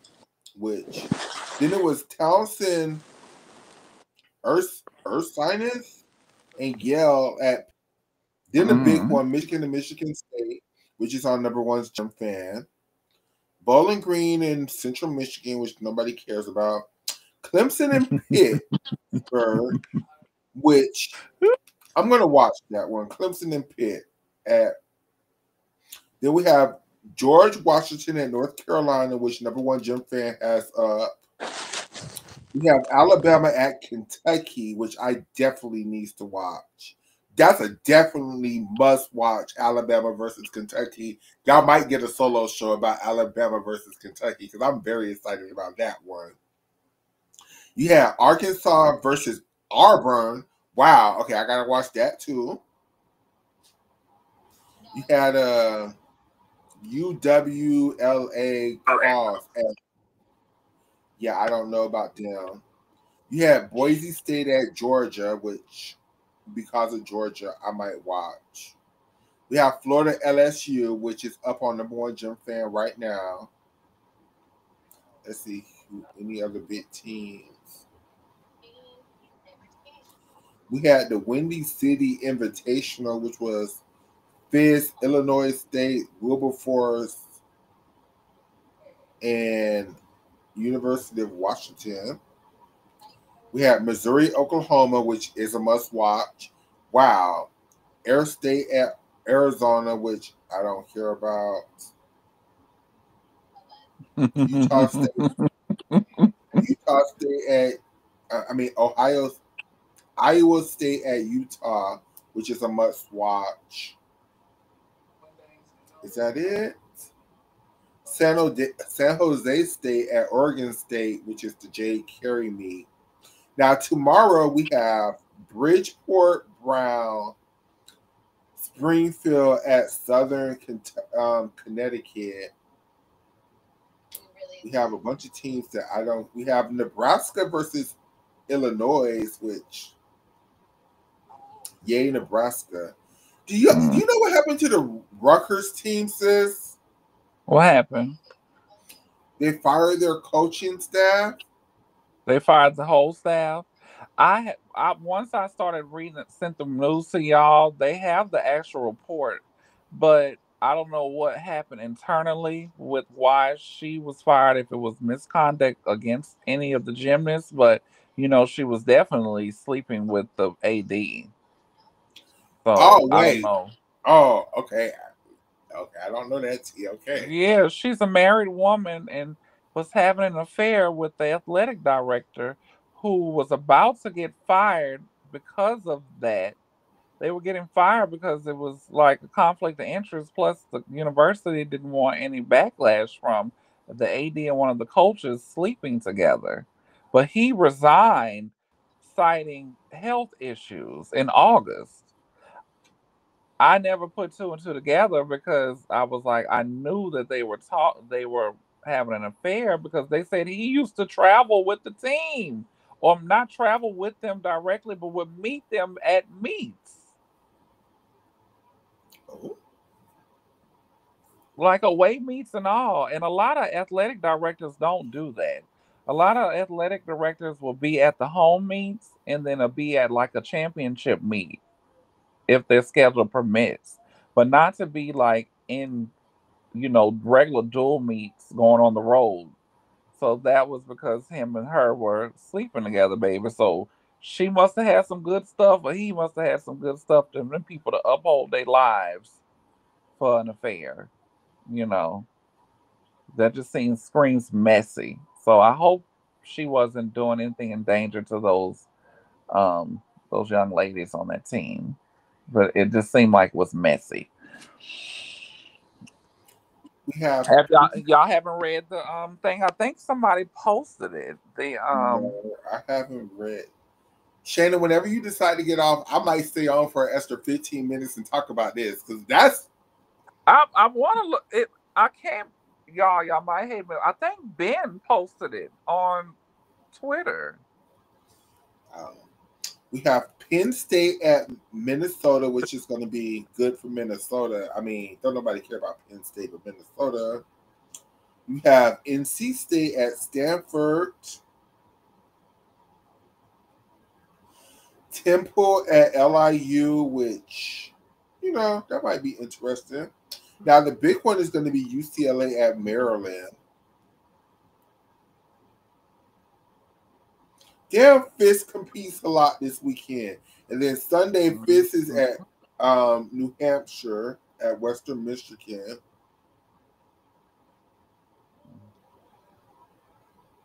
Then Sunday, we have a quad meet with Alaska, Cal, and UC Davis. I mean, a tri meet. And then Monday, we have some meets, but oh, wow. Okay, Monday is a big meet. Monday is Denver on Martin Luther King Day. It's Denver, Texas women at Arkansas. So Arkansas is going to compete again this week. Arkansas competed Friday, and they're going to compete Monday. They're going to need a good weight score. That's their home meet. Which one? It's going to be Denver, Texas women at Arkansas. Okay. So that might be interesting Monday at 3. Oh, and then Monday at 3 also. Ooh, wow. Damn, Utah. You picked, because Monday at 3 is the best of Utah meet. So it's all of the Utah schools. It's Southern Utah, Western Utah at Utah. So you have a Utah meet at 8 on Monday and a Arkansas Denver meet at 3 on Monday at MLK.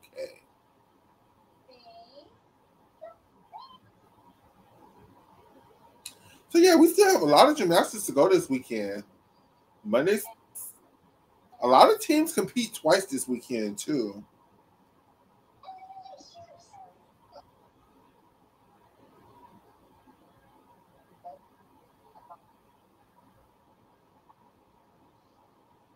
Shayna, are you still there, baby? I am. I'm reading the comments, girl. About oh, okay. I'm so sorry. Let me look for this. I know how it is when you get sleepy, girl. Let me tell y'all something about. I'm not sleepy. I thought you were getting sleepy. I can stay on. Oh, I can stay on too. Let me tell y'all about my fat. I just can't believe I went to sleep right before everything started. Like I was up. I was hyped. I was literally texting Shayna and Ezra in the group chat. I was up. Once the Michigan and Michigan State meet started, I started it. I watched the first ball. For some reason, I put my phone down. I laid my head down on the pillow. Next thing I know, I was asleep. I don't even know how I went to sleep. I'm like, oh, okay. Next thing I know, I'm waking up, and it's the end of gymnastics. I'm just like, how the fuck did this happen? Like, I wasn't even highlight that. Like, I don't know. That was crazy. Girl, tonight was a night, girl. Tonight was a night. And that's why, Michaela, that's why I love to watch the stuff live, girl, compared to, watching it the next day and hearing about things before I get to actually watch it, because it just takes something away from me. If I had not watched anything and to get on Twitter and to see, LSU should not have won. Pissed off. Yeah, LSU should not have won. Jay Carey and them have impossible scores. Helen Hughes scored a 10 on a beautiful beam routine. Avery Neff is out for the season and possibly how long? These storylines. Me, for the NCAA, like me and my husband go good because he hates this about me. And I'm going to tell y'all something about me. I am not a person. Well, elite gymnastics, yes. Elite gymnastics, yes. College gymnastics, not so much. I'm not a person. Like, I could completely watch a movie and watch a whole spoiler thing, and it's not going to ruin the movie for me. Actually, it's going to make me more interested in watching the movie. So for me with the NCAA, why I do prefer to watch it after y'all talked about it is because it makes me more hyped about watching these things. Because just on its own, I'll fall asleep on that shit. I'll fall asleep on that shit. But I need y'all to make me hype about it, and that's why I like, So I'm going to always, girl. I have been watching NCAA meets on the regular, girl, since my very first nationals that I watched on TV or ever taped was 98. Was 1998 with Karen Leachy. With Karen Leachy, Georgia. That was the year the Hom sister was on Florida's team, Betsy Hom. That was that year. That was my first ever NCAA meet that I taped, championship that I taped. And then I fell in love with Stella Ume and Speaking of Stella Ume, is she involved in this Rutgers stuff? Because I saw her name in it, but I don't. Again, really? No, that I think they coach name is something Salem Uma or something. Oh, okay. That the last that I knew, Stella was in Georgia. Maybe. She used to choreograph the Georgia Florida teams. Okay. Elizabeth Reed from Arizona State. So that was my first year into NCAA gym. And I just kind of like, have been loving it ever since. So that was in 98. That was over 20 years ago, Michaela. In 3 seasons, that'll be 30 years of me watching NCAA gym. So no, I'm not an expert, but I'm more than just a fan.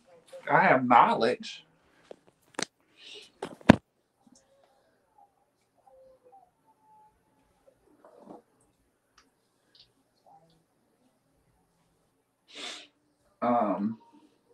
I just lost my spunk for Elite. I did. When they switched to that scoring system, then my life hard to find meets, televised meets. Yeah, they have the American Cup, and now they're starting to, you gotta go through so many of that, especially the, across the world. I'm not just talking about in American elite system, but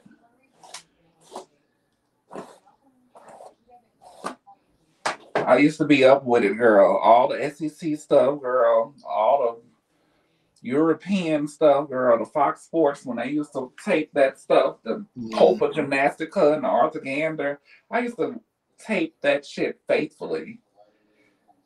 And it's like now I don't even know where to go to get to even watch any of those things. That's just how out of the loop I am of the elite system. And that's just part of being lazy too. But that's why I have y'all. To try to get me back into it, It's just when NCAA season, I be drenched in it.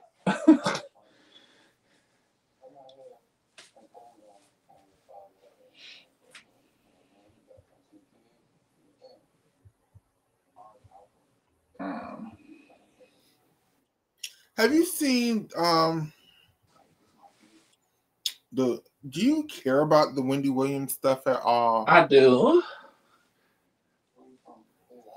Do you have opinions on it? Because Oscar Ben. She's in the same thing that Britney Spears was in, right? A conservator or something. Whatever. To my understanding, yes. But unlike Britney Spears, it's not her family who's her conservators. It's some other people. What is it, like a firm? It's like a firm or something?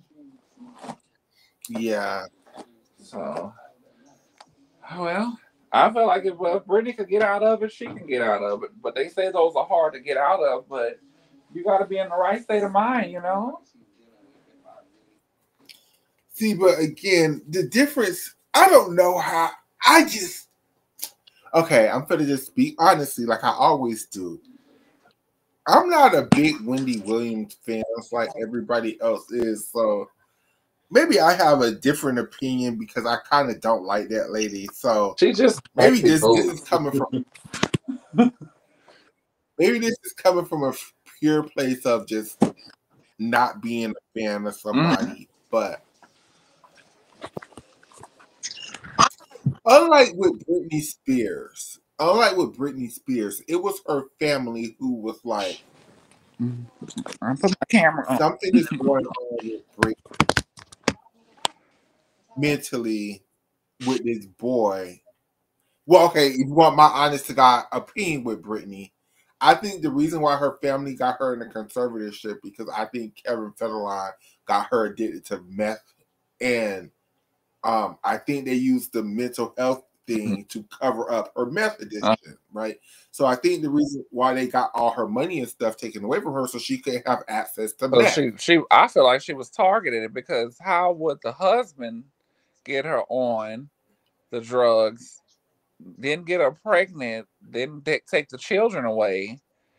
Like, oh, she was absolutely targeted, and I think that's another reason why her family was so against her having control over her money. I don't think they're afraid that she's going to spend all her money up. What they're afraid is she's going to meet some man and fall in love and let him spend all her money up like she did with Kevin Federline. I think with Wendy, though, what's so hard is it's not her family that has her under conservatorship. It's some kind of firm. So you think that's worse? I think your family having you on is worse than people that, you know, aren't family to you.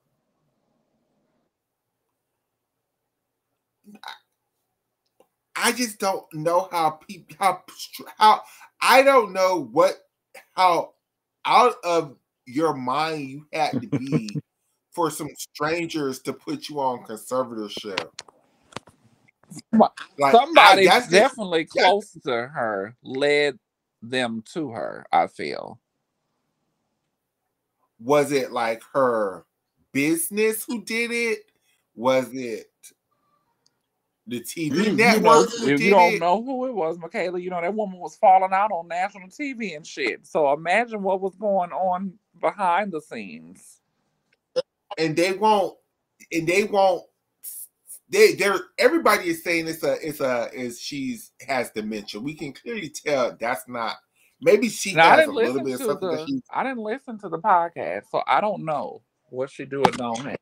And see, you have because she did two. She did one with the Breakfast Club, which I don't really fuck with the Breakfast Club, so I didn't really pay attention. I saw the clips online, but I didn't really listen. But I saw the one she did with Don Lemon. Okay. And with Don Lemon, that one kind of concerned me because she did not seem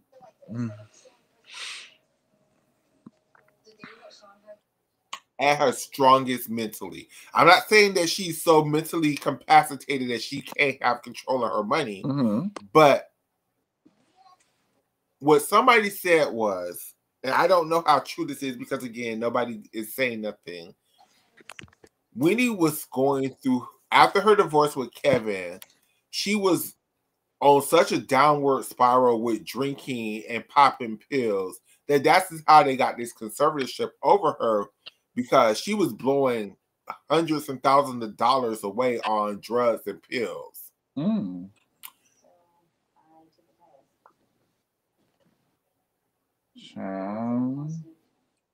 again, this is why they're saying that even her family don't have control because they don't trust her family not to give her her drugs and pills. I don't know, but I will say this about Wendy Williams. Like, I feel like a lot of people, especially a lot of queer people, y'all idolize the devil. Like, Wendy Williams is no queer icon or no queer. Like, Wendy Williams is an enemy to gay people. Like, and for y'all to sit up here and to rewrite history and rewrite like history, like Wendy isn't one of the biggest homophobes, transphobes in the history of media, and y'all rewrite the history like it was a playful banner, and she was just it's no like one of the big things is y'all give Sydney Starr, who I'm no fan of that lady, so much issue for destroying Chingy's career because Sydney Starr was lying saying she was having sex with Chingy, but y'all overlooked at the person on radio who really put this news story out there and really would not let it go. That was Wendy Williams. Wendy Williams is the one. Wendy is known for being messy boots, bringing the tea to the upfront. You know, she's known for whatever reason. She's a polarizing figure. She's known for doing the "how you doing," which is really a gay slang term.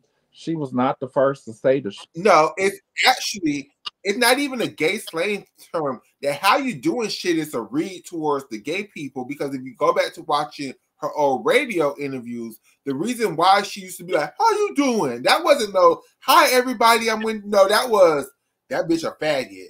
That's what that "how you doing" came about, because when she used to pick on P. Diddy about him being in the closet, instead of she couldn't be like, "Oh, P. Diddy is gay," or she would be like, "Oh, he is, how you doing?" And that was her read for gay people. And now y'all done turned that into some like I do. Y'all really have read in the history of Wendy Williams, and I am no Wendy Williams fan. Yeah, I don't have. I'm not. She's not a like them person. I'm not. I don't hate her because I do feel like she changed. Go through, especially when she went on TV. I do feel like she changed. So I'm not. So when people be like, "But she changed," she did change. I do feel like she changed.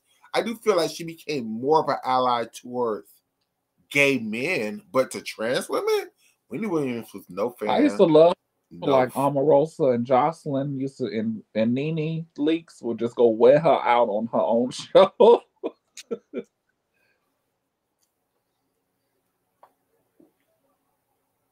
Jocelyn, you're a bitch, Wendy. Wendy Williams exposed Method Man's wife cancer diagnosis when they was trying to keep that a secret between their family. Like, Wendy Williams has done a lot. Like, I'm not saying that I'm happy that this is going on for her, but you just don't sympathize with her situation at all. She can keep that shit off the news to me. Towards her. It's not that I don't have empathy towards her. I do. It's just, again, I'm old enough to remember the radio Wendy, not the news, not the TV talk show host Wendy. The radio messy. You gotta have rating. I'm going after everybody. She's messy TV, messy gossiper. But they want to swear they want to call. That's just like, what's his name, Jason Lee. They swear it is. That's another one. I'm not a fan of his. I don't hate him. It's just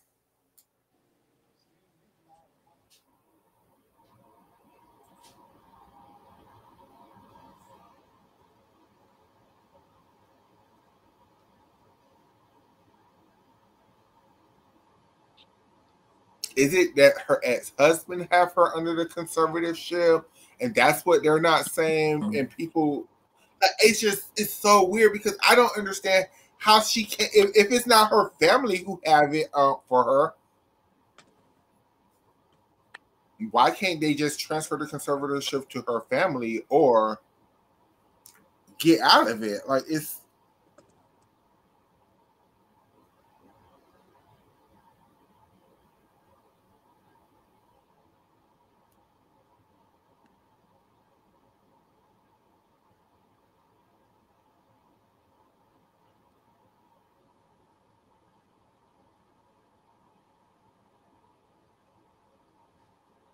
On December 2022, it was revealed Sabrina Morrissey was appointed Wendy Williams' legal financial guardian.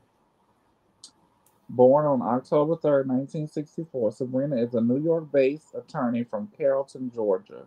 She operates in Eponym, a law firm located in Manhattan.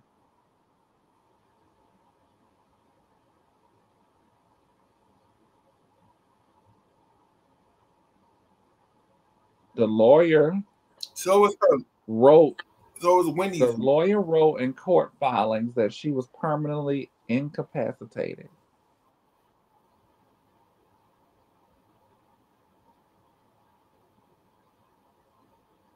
So it's Wendy's lawyers who got her under this conservatorship. Mhm.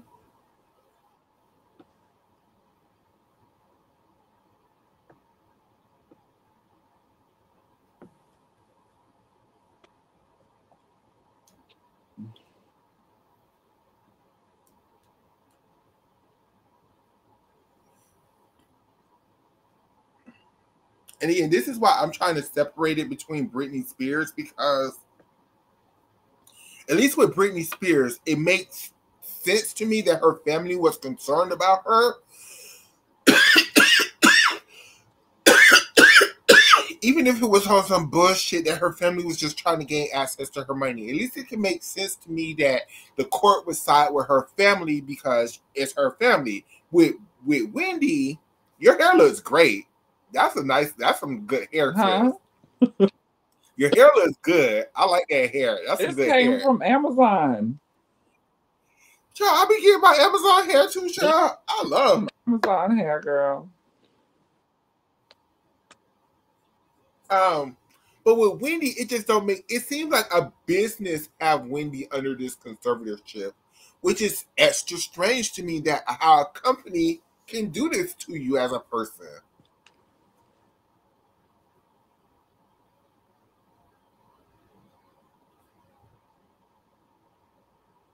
She was placed under a court-appointed guardianship in 2022 following concerns about her health and financial well-being.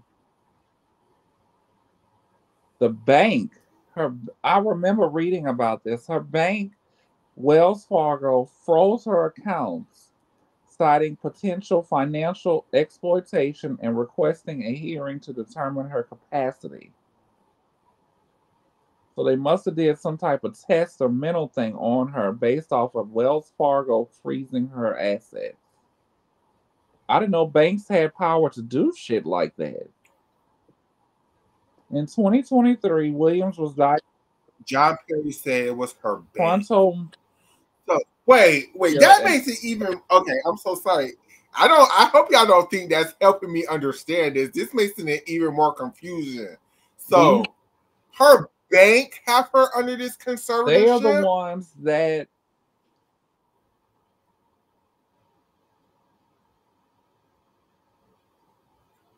the action was she had to get that when she was initiated after her bank, Wells Fargo, froze her accounts. So what was Wendy doing? Just taking money out? How can a bank have power to do that unless she was going? Well, okay, I remember that. I remember they froze her accounts because she was spending like so much money, like crazy amounts of money. And then what is financial exploits? Well, exploitation. So it was exploiting money. Because they were saying that she was determined, and they requested a hearing to determine her capacity. That's how it all started. okay. So John, while we're talking about this Wendy thing, can you get on because I don't know. I'm confused as hell. Because it doesn't make any sense. Because how can It's okay, if I want to spend all my fucking money out the bank should just give me my fucking money to spend. Like, how can they then tell me, no, bitch, you can't spend no more money? Then B, how can the bank go to the state and be like, state, we finna oversee her lawyers, oversee her family, oversee her, and we feel like she's spending too much of her own money that she worked her whole life. Like that just it's just This and so and, this and, and, and Banks can do that. Y'all let me know what banks can do that so I can never go to the banks and bank because bitch, that's crazy.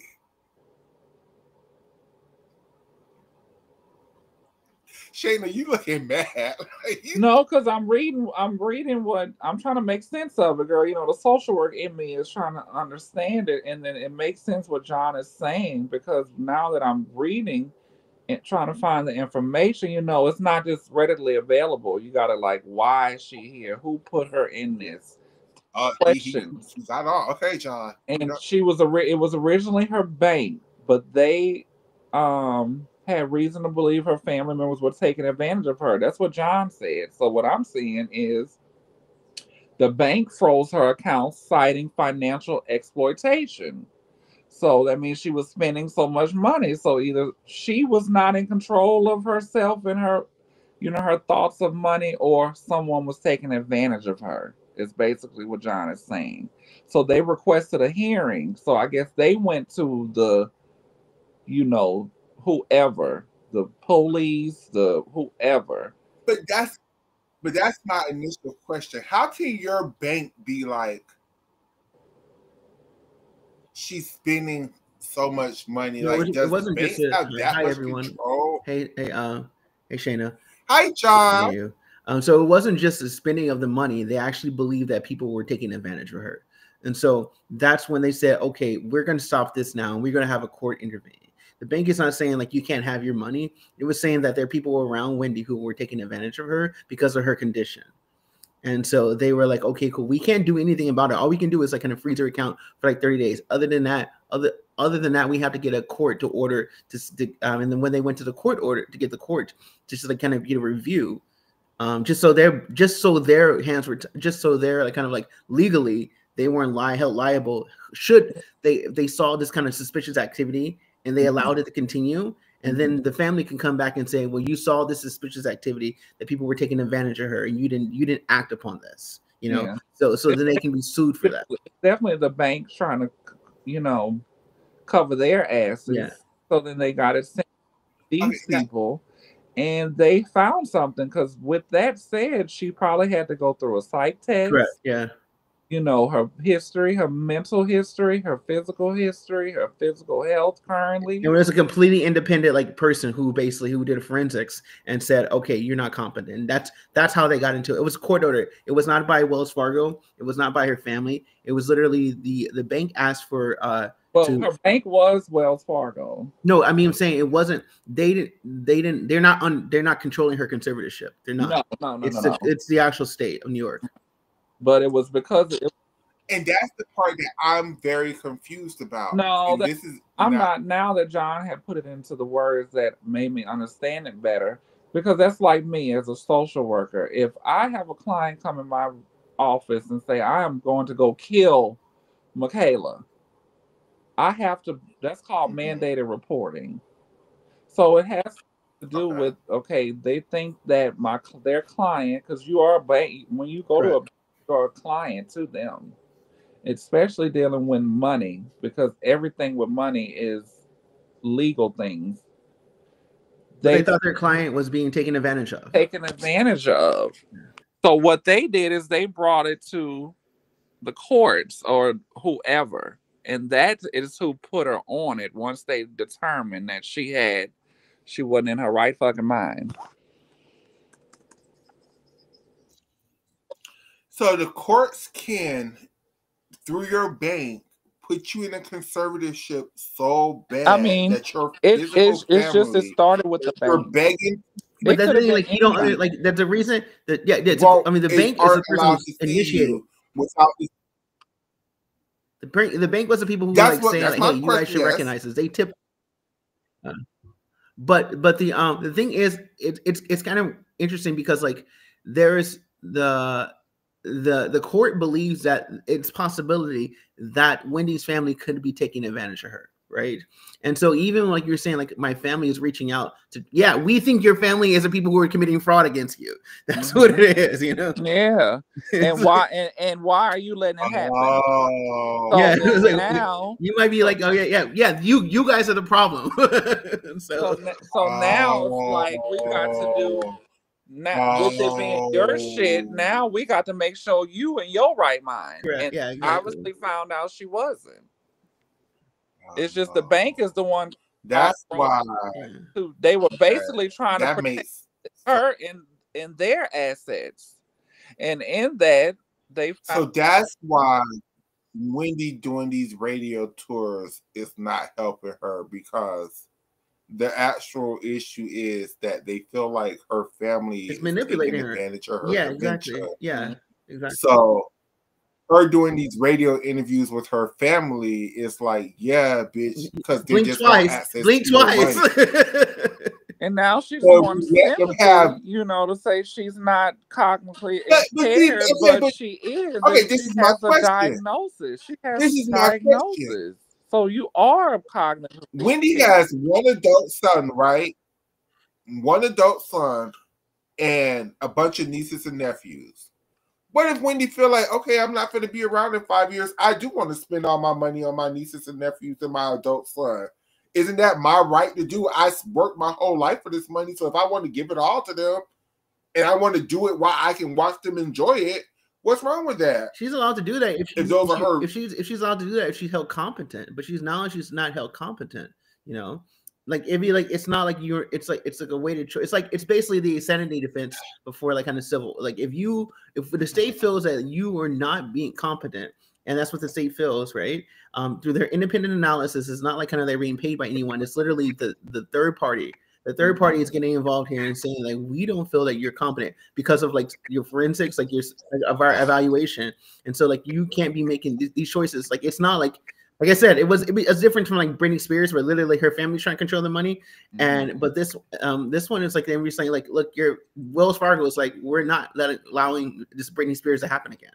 We're saying like your family is trying to manipulate you, and we can see that. And there was a lot of like shady stuff by her son or something like that was happening. You know, that's what that prompted that or something like that. And so like, you know, and that she didn't know about it. And so like they literally they would call her and ask her about certain things, and she had no idea about, right? And then this is the beginning, like she had no idea about these charges. And so Wells Fargo would call her, and then like they would have a conversation with her, and realizing like, oh shit, you're not really kind of with it, you know. While her son's spending a lot of money in Miami or something like that. That's what it was, something like that. And you sitting here on national TV.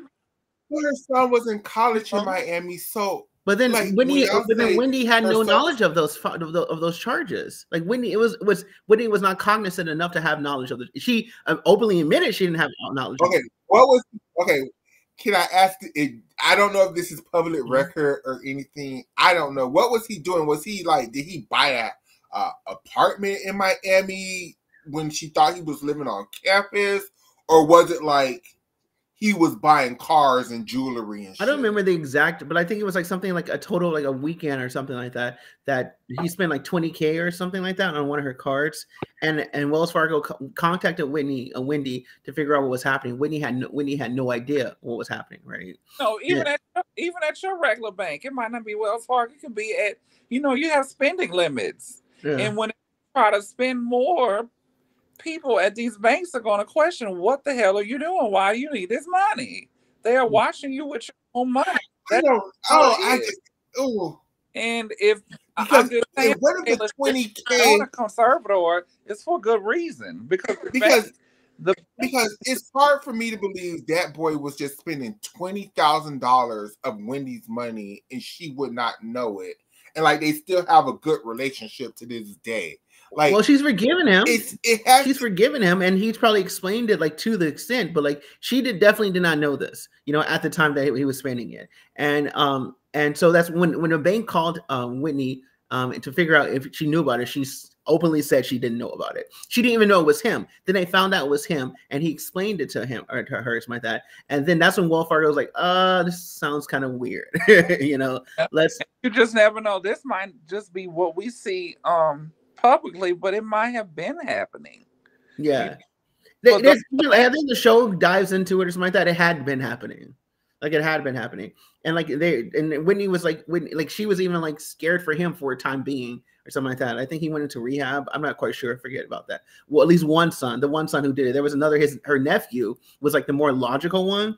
And that's like they were like best friends, but her nephew was like always like the one. Her nephew and her niece were like kind of like and that's where they're trying to give the conservatorship to, you know, the nephew and the niece, who were seem to be like the reasonable ones in the families.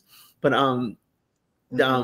but yeah, so like but it was also like not even just like it was not also protected because like the even niece had suspicions that Whitney's businesses were taking, like Whitney's like business partners or Whitney's like team was taking advantage of her, you know. And so like that's why she, like it was also not just about the family. Right. It was not just about the family that the court made. It was just like the team as well. You know, it's like, how is she charged? How is she? Like, I remember there was like she was being, a publicist was charging her for something that the publicist was basically not doing, you know? And like, and Whitney had no idea. Wendy had no idea about this.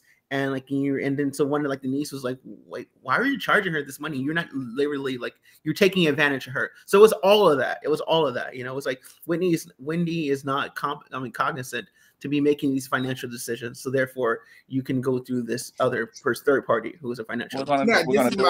Next question. As a banker and as a social worker, as a banker / lawyer / gymnastics blogger, and as a social worker / gymnastics blogger, why can't it be like, okay, Wendy, hire a fucking accountant? Or why does it have to go to this extreme? Because again, it doesn't feel like Britney Spears, where Britney Spears, again, John, I don't know if you was listening to me earlier, but I feel like with Britney Spears' family, why I don't give Britney Spears' family the heat that the rest of the world do is because I absolutely believe they was protecting Britney Spears. I absolutely believe to this day they are protecting Britney Spears from a damn methamphetamine addiction that they conceal as a mental breakdown. I absolutely believe that's why they was able to get Britney Spears under conservatorship, because she had a very bad meth addiction. With Wendy, I know there was rumors of her doing drugs and pills and drinking. Do you think it could be that they're using this mental health shit as a front, and what the real thing is Wendy has a real bad addiction, and they're afraid that if Wendy has control over her money, or if her family have control over her money, she can convince them to get all of the pills and alcohol until she drinks herself to death. So addiction is not a defense. I mean, it's not a reason for the state to take intervention. You know, like you can be addicted to certain things. You can addicts can spend their money however they want to. Right, it's they have no, like, the state can't control that, right? But if the state feels that you're incompetent to have the wherewithal in order to manage your own finances, that's when they can step in. So it has nothing like if she was addicted to drugs, that would be better for her, you know, in this situation. Any drug addicts that are not but what I'm saying is in the world. Several drug addicts, but more drug addicts than people conservators. Correct, but can people manipulate? What I'm saying is like, it's like they can say that Wendy has dementia, but can be wrapping up this dementia in public record. Yeah, who benefits from that though? Who is the people you say was saying Wendy has dementia, but it's really something else? I think maybe the conservators would feel like saying that she has dementia is better than saying she has. But they can't spend her money. They can't spend her money. Yeah, spend her money. They don't have any like benefit from that. All of her stuff. That is the only thing. It's court appointed. But they put her on such a restriction. She says they give her $15 a week. That sounds like some like even with Britney Spears, I think she had like at least a $5,000 allowance or something like that. Like $15 a week. That's like some. It's crazy. but this is the extreme. This is because like she hasn't proven herself to be competent. That's what it's saying. Like everything else is being paid for. She hasn't proven herself. She's been on it for like a solid since COVID, right? So she hasn't proven herself to be confident, to be either following through her treatment program or kind of like following with the doctor's advices. You time and time again, you have proven yourself not to be competent. So they keep tightening the reins. $15 is extreme, but I'm pretty sure it's at the long road of a 5-year road. You know, that's what's happening. It's not like that's how it started off. It's like you had opportunities to continue. Sister, just from the past videos and pictures, she didn't look right. She's not looking right. When he doesn't look right. And like I said, like she did 2 interviews on. Wait, today is Friday. She did 2 interviews yesterday. She did one with the Breakfast Club where she sounded very coherent and in control and everything. But then she did another interview with Don Lemon on his live, and she did not sound. That's how dementia looks, though. One minute I know, and next minute you don't know who the hell you are and everybody else around you. You know, and I think Wendy and her family is doing her a disservice because I know everybody's on this free Wendy shit, but I don't know if I'm there. People were saying the same thing about I don't know. If like, I don't know. It's like maybe we shouldn't have freed Britney. You know? I don't like. Look at what Britney. Okay, so far Britney hasn't spent all her money up so far. But that's because the Lord blessed her with a miscarriage. Because that little young boy had impregnated that girl for a month and was about to run away with everything. I mean, Kevin Federline didn't run away with everything.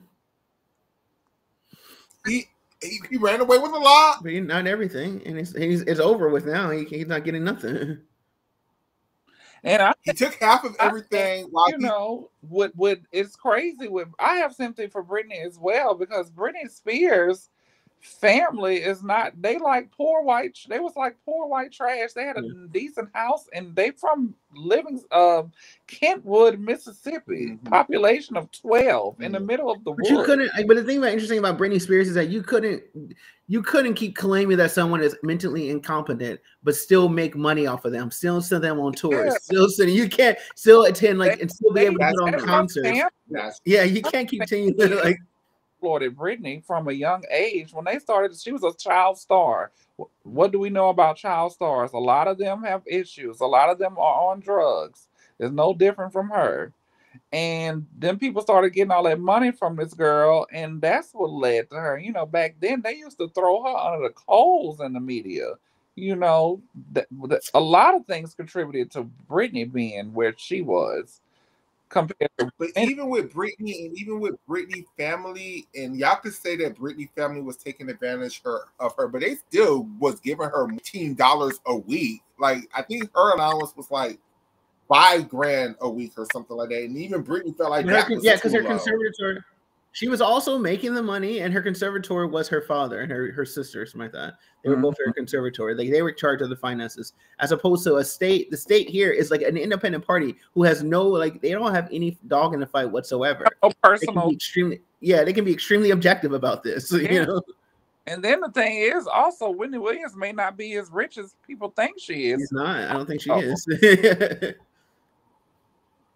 You know, you comparing Wendy Williams from basically radio, who's not making any money now, like not making no money now, as opposed to Britney Spears was making like $1 million a night in her conservatorship. Britney Spears is but see the difference. This is why I'm more concerned with Wendy is because like they really like even with Britney, they didn't lock her away. Like they just kept her drugged up. But like with Wendy, like they have her like locked away where people cannot get to her. Like that's not the conservatorship. That's not the conservatorship, though. That has nothing to do with the conservator. That's the family. No, because when they did their interview, Wendy's niece said that she can't see her all the time. They have to go through Sabrina to get permission to come see her. I don't think Sabrina's the name of the conservatorship. I think that Sabrina is the name Sabrina of her. Is her legal guardian. Yeah. Oh, is the name of her guardian? Yeah. Okay. Yeah. The legal guardian. So everything with Brittany didn't have a legal guardian. Her legal guardian was her. no. Her legal guardian was her sister and her father or something like that. Yeah, Brittany wasn't legally like diagnosed with dementia either. That's why it's like so hard To with be when it taken advantage of. I mean, in a lot of personality disorders or mental health disorders, but dementia. it's just the extremeness of what you're doing to her that I just don't get. Like, Where does and Wendy? for the, Is she in her own house? no, they sold her house. She's in some kind of facility. All her bills are paid for. Yeah, So what does she need money for then? I mean, that's exactly that's why the $15. Like I'm not sure if I don't know, but I'm pretty sure if you say that's true, that's true. But like everything is paid for. It's like the $15 is like whatever, something like that. So all bills paid for. She's doing everything. Yeah. Actually, $15 to her may be like $300. You don't know if that's accurate what she's saying because you're dealing with a person who has dementia. Yeah, correct. So I would not just take. I mean, but I could only go with what she said in her interviews. Yeah. Like, well, she's been. I don't know if I trust the things that she says because she's been proven to be incompetent. You know, I'm on the line with. I question things. Yes, I always play devil's advocate, but I'm like John. Like I'm believing these court orders and all of this facts that they have on this. That I don't have no reason to like. The court has no reason whatsoever to hold. It wasn't the family that did that. It was people that really, honestly, probably were worried, concerned, and then they took legal action to see what the hell was going on. Wendy probably went through all kind of medical evaluations. Oh, true. Yeah, she did all mental evaluations, physical, everything, and they found it necessary to that this woman was for one diagnosed with not only dementia but something else. And dementia is like an elder person who has dementia, Alzheimer's. You can exploit those type of people because they're not going to be in their right mind. We hear it all the time about people taking advantage of elderly people, all the time, and then families coming behind and suing the bank because they should have caught the fraud before, And I feel bad for this girl, Sabrina, like who's literally just doing her job. Yeah. And she's been blasted, She's not going to get no more money because it's not her money. Whatever money it is. She's been paid. She will get paid her same $50 an hour no matter what. Like nothing. She works for the freaking state, And it's sad, for anybody to go through it, but I feel like it's deemed necessary that it's happening. Now, what Wendy is saying, you owe me, $15 a day. I don't know if I believe that, Michaela. This is the person with dementia. Like I say, if you've ever been, my grandmother had it. It was times my grandmother didn't even know who some of us were. Can I have y'all heard the Don Lemon interview? Have y'all heard either one of y'all heard that one? No, I didn't hear that one. I didn't hear the Don Lemon interview, but I'm getting most of my information from after researching it at her. Did you see her Lifetime special? No, I haven't seen that one. That was not a good look on Wendy. Like they were just showing you would just see, you were like, oh, now I get it. That's why and that's why she don't need to be noticed. You're like, oh, now I get it. They showed her legs looked terrible. Yeah. Some of that stuff was like real life looking like that. It wasn't AI or anything. Wendy's in bad shape. I don't care what nobody say. I don't care what she say.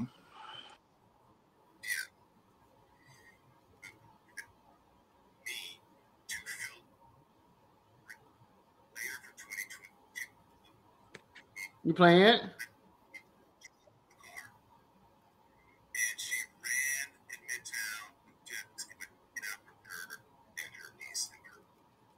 I'm so sorry. I'm trying.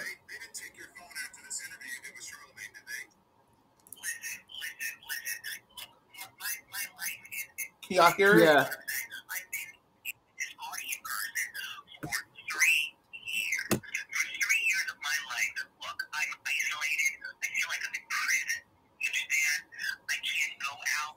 All I can do is look at the window, and anytime I go out,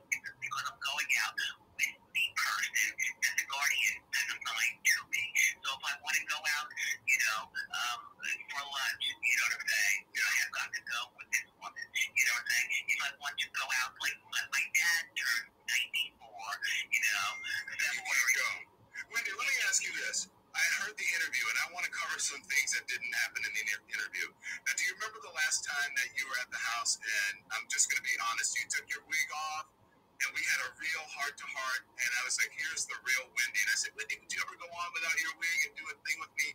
You said, no, because this is how people know me. So, Wendy, I want to know what is going on with you. Why do you feel, do you feel desperate now that you're in a desperate situation? What's up? Well, first of all, about my actual hair, is longer, but and that's why I wear wigs, people. It looks fine. Wendy, I said to you that you were beautiful, and I was this is the Wendy that people need to know with your hair down. So talk to me. What's up? Okay.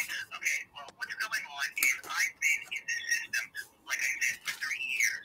You know what I'm saying? I'm presently right now, I'm in New York at this place, and it's not to say horrible things about older people who live here are in their 90s and their 80s and their 70s. And I don't know, maybe they're 60 like me, I can't tell. People are in wheelchairs. Some people aren't in wheelchairs, but they walk very. Listen, clearly they are not of my sound-minded body. You understand what I'm saying? Wendy, are you incapacitated? Hell fucking no. Look, Alex, please address what has been going on with me. Alex, by the way, has actually been here, right here. She flew from Miami to New York, and she's been right here, and she sees the people, she sees the okay, Wendy, I'm going to ask you, slow down. Okay, slow down. You don't believe you're incapacitated. The Guardian has said you're incapacitated permanently and that you have dementia. Yes, and frontal aphasia. You want to know what? Listen, and I don't know how much I can talk without being punished. You know what I'm saying? And I won't be able to see my dad. And I won't be able to,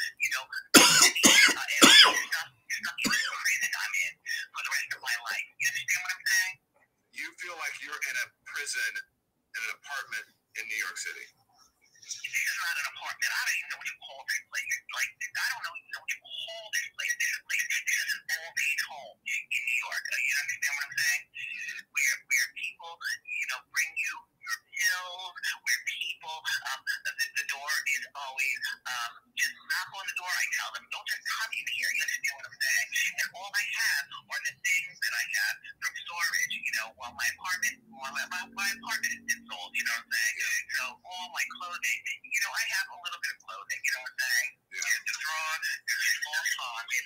There's a big TV that through my money, the Guardian person got me the TV that I want. You know what I'm saying? Wendy, let me ask you.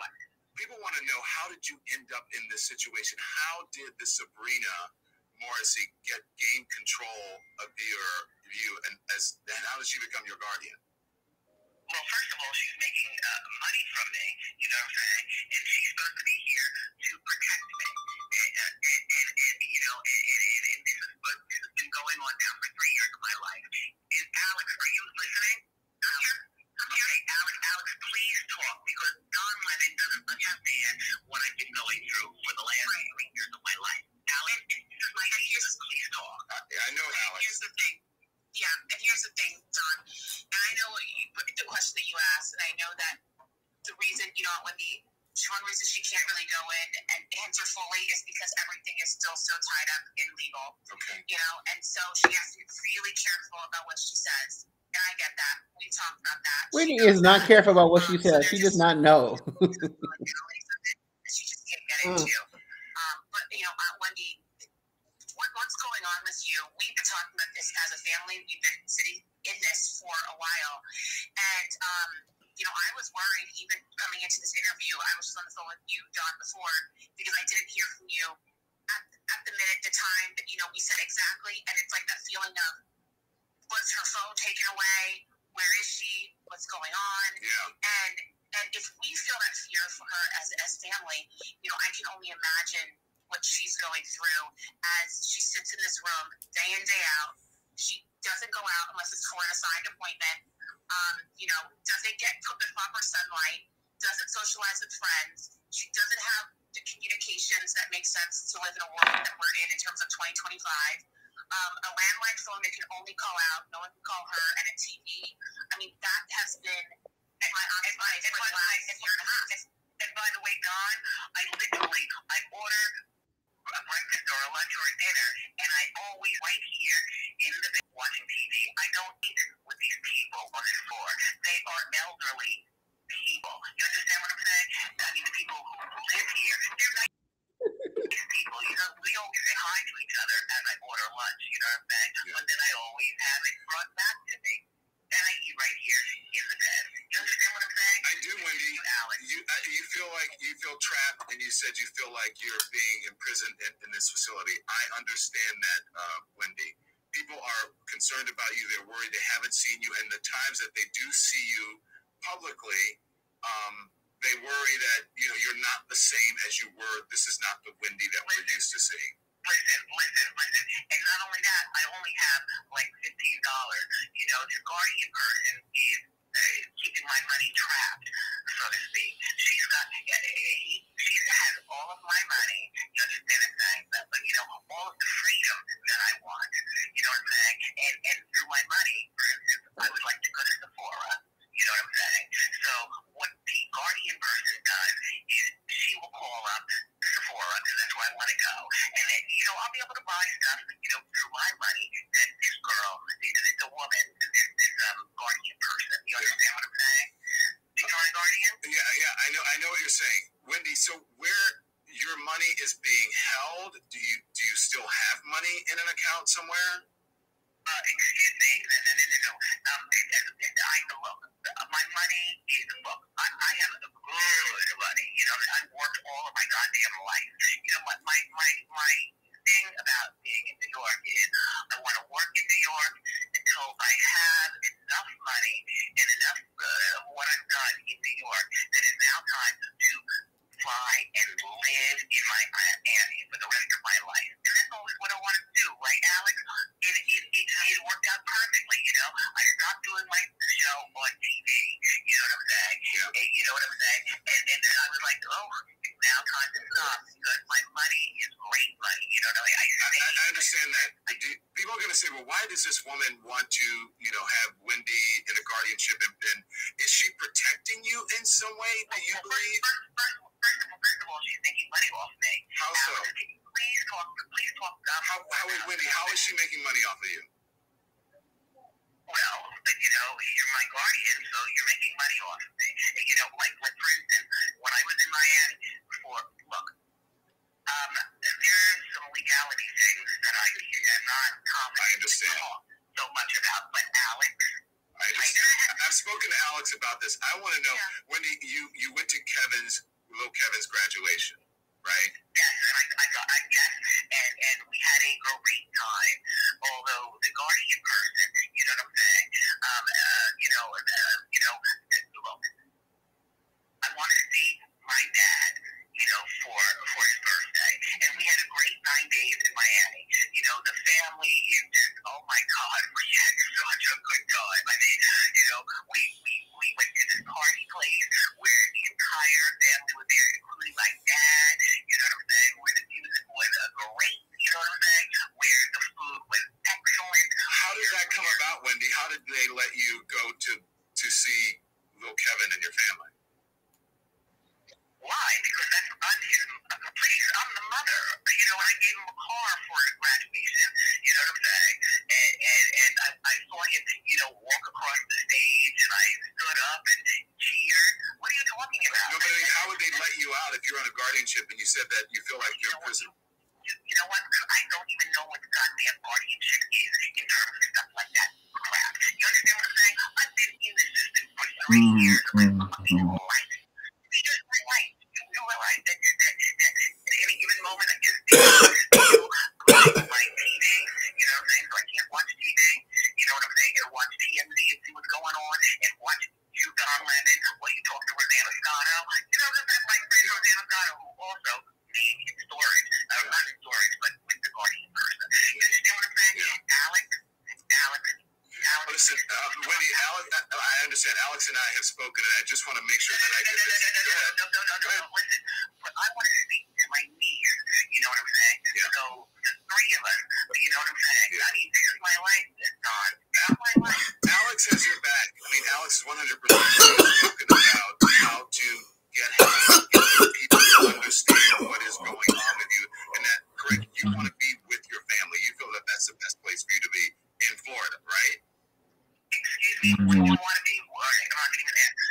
Yes, please. Like I said, in New York all of my life, from the time I was 26 and I started WBLS New York, right? I was doing WBLS like a beast. You understand what I'm saying? Yeah. And yeah, you know what I'm saying? And then all of a sudden, you know, TV came on. I was like, oh, TV, all right. But radio is my God. You know what I'm saying? I love radio, but TV made more money for me, so I stayed on TV. Do you want to go back to work, Wendy? Why not? You know what I'm saying? Why not? But I don't want to work I don't want to work like 5 days a week. I pick and choose what kind of work I want to do because that's the type of person I am now. You know what I'm saying? I want to pick and I want to do it. I want to do it in Miami. You know what I'm saying? And I want to pick and choose. So that's the type of person I've become, and that's the type of person I always wanted to be, living in Miami with my family. What do you want people to know, Wendy, about this? Because I remember I had you on the show and you started tearing up and said, who is Wendy Williams? Who is Wendy Williams right now? Yeah, well, the things that I actually want, I've talked to Alex about. You know what I'm saying? I can't talk to you about that because what we're doing is we're doing something for the world to you know, I'm talking back and forth with you, Dawn. You understand what I'm saying? Yeah. But Alex, if you can do a little bit more talking, Alex. Yeah, Alex. Well, hang on 1 second. Let me just ask about another thing. Wendy, are you taking medication for anything? Because if you have dementia. And let me tell you how messy that damn Don Lemon is. Don Lemon see that she keep trying to give the conversation to Alex because she knows she don't know the answer to these questions. Yeah. And Don Lemon ain't letting up. Don Lemon is like, no, Wendy, I'm not talking to Alex. I'm talking to your ass because but that's the whole point, though. That's the whole point. That's literally the whole point. They're saying Wendy does not know anything. And this is why I wanted to play this interview instead of the Breakfast Club interview, because the Breakfast Club interview, she sounded great. She let Alex answer all the questions. You know, she sounded coherent. You got a real journalist asking her questions, and John. Correct. They clearly were real journalists, and they were people at the Breakfast Club who credentials are what? Correct, because Don Lemon, I'm not gonna say he exposed her, but when I heard this interview, I'm just like,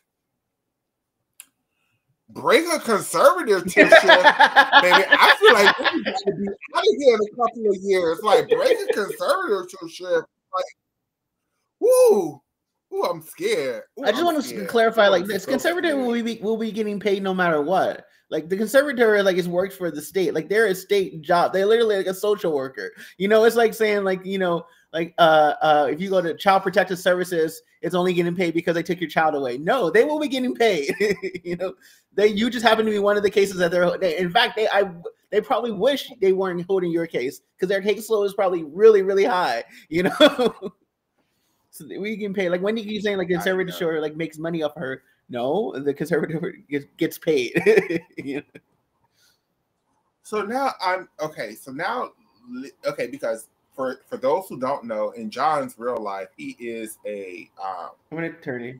There we go, and also an attorney. And then in Shayna, in her real everyday life, is a social worker. So having their points of views on this issue really helps me have a better understanding, because the issue is, now it's very clear to me, the issue is the bank had an issue with a lot of her money being spent up. So they went to the state, and the state was like, oh, this don't seem right. Let's go talk to this bitch. Yeah. And when they went and talked to this bitch, it was like, oh, this bitch has dementia. Yeah, exactly. Oh, her family is spending up all her money, and she's just willy-nilly letting it go because this bitch have dementia. We felt like if she was in her right mind, she would tell these people. Exactly. Yeah, exactly.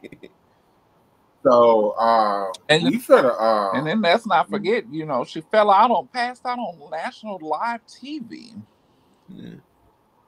And God knows what else happened behind the scenes. So it's definitely, they have a paper trail on her ass. So now that her family is like, we want our auntie to come move with us to Miami and come chill because we all live in Miami. The state is like, bitch, that's the last thing she needs because if she moved to Miami, y'all gonna spend up all her fucking money. What they should be saying, we need Auntie money, so we need to try to get her back, y'all. Exactly. There's some smart like that. This Alex girl, like she before, like she happened to be like reasonable. You know, when I saw especially in the documentary, she happened to be reasonable. And there's another, her nephew is like kind of reasonable, but like her son is shady AF. You know, like he's doing some shady stuff. And so like I don't know, maybe like it could be like to the point where like the state is like being overly protective of her, you know, and so they're like really managing everything like that. But Whitney, girl, you're not doing your job. You're not convincing me that we can trust you with these stuff. You know, you're not doing your job. So you know, and I can understand like if that was my family member, I would try to be hands off. I'd be like, look, let them do what they need to do. Let them just like it's like if the police were investigating one of my family members, I'm not going to do actively like trying to like deceive them. Yeah. I don't know. It's hard because it's hard. I have such a double-edged thought process. Y'all just listen to me now. Imagine you are her son, right? And that is the way that Wendy has always showed you love, just by giving you all kind of shit, right? So you don't know that this is wrong because this is the way she's always treated you. She's never been a hand-on parent. She's always been the kind of parent that, oh, let me just give you a whole bunch of money while I'm up here working. Go to your grandparents' house. Here goes some money. So to him, it may seem shady, but on the outside, that's how he was raised by her. That was the normality. For the rest of correct. So again, like, I'm not saying that what he's doing is right. Like, he shouldn't go off and spend all his mom's money. But if they've already, because it seems like that's what she wants. Like, even right now in this interview, she's like, yeah, like, I worked my whole life so my family can have my money. Shit, and that's not a normal thing that we hear from the black celebrities. Normally the black celebrity is like, fuck that. Them people's gonna live in the hood. I'm gonna be good, but maybe that's not Wendy's mentality. Cool, okay, and that's understandable. But like, if that's her mentality, then she should have been when Wells Fargo called her and say, "Who's spending this $20,000?" Whitney should have been like, "I know exactly what's happening." You know, she was like, "Oh, She just did on Don Lemon's show. She doesn't even know what the fuck a conservatorship is. No, exactly. So if that's what the case was, she's like, I raised all this money. I mean, I made all this money so my family can spend it. When Wells Fargo called her and would have been like, yeah, what's up with these things? Something like that. We're just curious. Yeah. Like, as opposed to me saying, like, I have no idea. She's been like, oh, that's my son. It's just like, how the hell you don't know who's spending your $20,000? You don't know what the fuck a concern. Look, I'm finna get mad now, Michaela. You don't know who the fuck's spending your money. You don't know what a conservator is, but you can go and find out Method Man business with your mess ass and tell the whole world that his wife dealing with cancer. So it's like it's just like it just don't add up to me. She right where the fuck she need to be. I'm sorry. Shayna, I love like your progression on this within the last hour. I know, because if you started watching the show from the get-go, I was the one who was like, I don't feel bad for her because she's been messing her whole life. No, because I started off with that because I didn't watch the interviews because I've been busy, and then when I got home, I had to do a little schoolwork, and then it was straight gymnastics. So it was like I didn't get into the Wendy stuff, and that pissed me off when she gonna holler about she don't know what a conservator is. But all the shit you done did in the dirt and your mess ass and people business, but you can't control your own business. So you need to have a guardian. You need somebody over your shit because obviously you couldn't do it. And it's sad. I have that empathize with her, but I don't feel like she's just being taken advantage of. I feel like the people had every right to do what they have done. And on that note, and it's not her family that's doing it. Yeah, it's not her family that's doing it. And that's the thing that I needed clarity on because I just was so confused on that because with Britney Spears, you know, it was literally her family. With these people is the state, Yeah. which is a whole nother It can of worms. was a case that the state did their job because so many people be overlooked when you look at it. And they like most places, child abuse, elderly abuse, you know, people that are mentally, you know, incompetent abuse, all of that plays a part in it. So I think what made it worse for Wendy is because she was so well known and She's popular. so vocal, I yeah, think and she's that's exactly. what hurt her more. That's So it actually, brought and I more even heard her. attention. That's probably why the conservatory was like, it's a little bit more diligent about like kind of like not making sure that they not let her be taken advantage of, you know. Yeah, because she's out there. She's more popular. You know what? Probably else it is too. You know, when y'all say that, it hit me. When she's in her right mind, she's probably just as diligent as these people are. Yeah, true. Yeah, because that's Wendy's job, is to be in people's business, and I'm pretty sure for a long time, Wendy was very on top of all this shit. And then when the bank people started realizing, wait, you mean you're letting this slide? Wait, you're saying yes to this? Wait, you've always told them people, hell no, and kiss your ass, and they need to work for it. But you're saying yes to this now? What's going on? And dementia does that. And she don't it like does. Yeah. I don't know the actual, but she has a specific type of dementia. It's not just like when people say, "Oh, Wendy got dementia." No, if you look it up, it's something frontal, something like diagnosis. So, and like I said, I've experienced it with my own grandmother. You know, they could be in the same house with you, and one minute they can call you and be like, "Hey, my baby, my grandchild, my daughter," and then 2 hours later they looking at you and don't even know who you is. So it's sad, but I don't really believe that woman only getting $15. I don't believe that.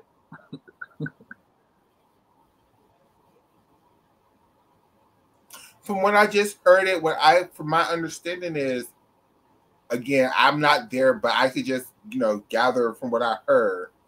Maybe she gets $15 a week in actual physical cash. Like if she needs something that she has to pay for in cash, she has $15 to do it. But if she wants to buy something, she just has to go through them to buy it. Yeah, and I don't think she said. I think she said $15 like as like an off the shoulder, off the like kind of like type thing. Like, I don't think it was not 15. I didn't hear $15 a week. I didn't. She said I just have $15. Like that's what she said. And so I'm not quite sure if that's like a week, but I literally think it was like some like her exaggerate. I mean, her being like, you know. But I mean, if in her whatever conservatory, I don't know what, if her rent is getting paid and she has everything she needs and she's eating every day and whatever she's going to and from doctor's appointments. Later on in this interview, I don't know if I want to just have money to. I don't know if I want to finish the interview, but she says that they sold her apartments and her dolls and everything. And then the question was, well, Wendy has all this money already. Why would they sell her apartment? Why not just that was her I think that was her family's decision to sell her apartment. It wasn't like the conservatories, because they were trying to get her to move to like Miami or something like that. They do it in the document. Like you should really watch the documentary. It's like only 4 episodes long or something like that. And then like you can, at the end of the last episode, you see them selling. But like Whitney was like the way she was living was like you were scared for her, because she was like kind of like, I think she was hiding like alcohol all over the place. And people were like, she would go like days without checking in on people, and people were scared for her at that point, you know, like just yeah, like, and you would have like Don Lemon was talking about like how like he went over and visited, yeah, because like there were a lot of like a couple of people who were like just walking, like who were just concerned, you know, like they would go and like she would be not in her right mind, and like she would have like her wig on crooked, and like and then she would like have like bottles of like alcohol like stored underneath like the bathroom sink. You know, she had vodka in like the bathroom seat. I'm going to say something real horrible. The way Wendy Williams used to get on Whitney Houston. Wow. Specifically Whitney Houston. Yeah. The way that Wendy Williams used to dog Whitney Houston out, You know, I can't say I feel. you know what that is. How would Wendy Williams cover this Wendy Williams story? You know how to. You know what that's called. Very messy. That's called Very That's messy. called karma. She would be hiring somebody to go over there to see that lady. Trying to knock That lady would be messy as fuck. That's called karma for that ass. That lady would be over there having. That lady would have somebody over there knocking on that lady door trying to be like, "Oh, I'm a nurse," but Wendy was a mess. Wendy was a mess. That's called karma. Look at you. I'm not saying it's karma. That's That was what- also her job. But what I am saying is Wendy had no grace for nobody. Mhm. So I don't understand why she expect people to have grace for her at this moment in time. Wendy Williams It's just like ironic. literally, like, she's lucky that people aren't what's really wrong with her and leaving it at dementia, whereas Wendy Williams But announced that in the documentary, she does say she has like one line. She's like, "I don't blame them for not being relentless." She's talking about like basically people who are like covering her. She's like, hell, I would have done it too. Is the documentary on Hulu? It's on TLC. I don't know if I watched that one. I watched something where it looked like during the interview, it was like whoever was behind the camera or whatever producer was behind the cameraman was like coaching her or like helping her talk through it or something. What is that? See, where is Wendy Williams? I don't know if he was here earlier.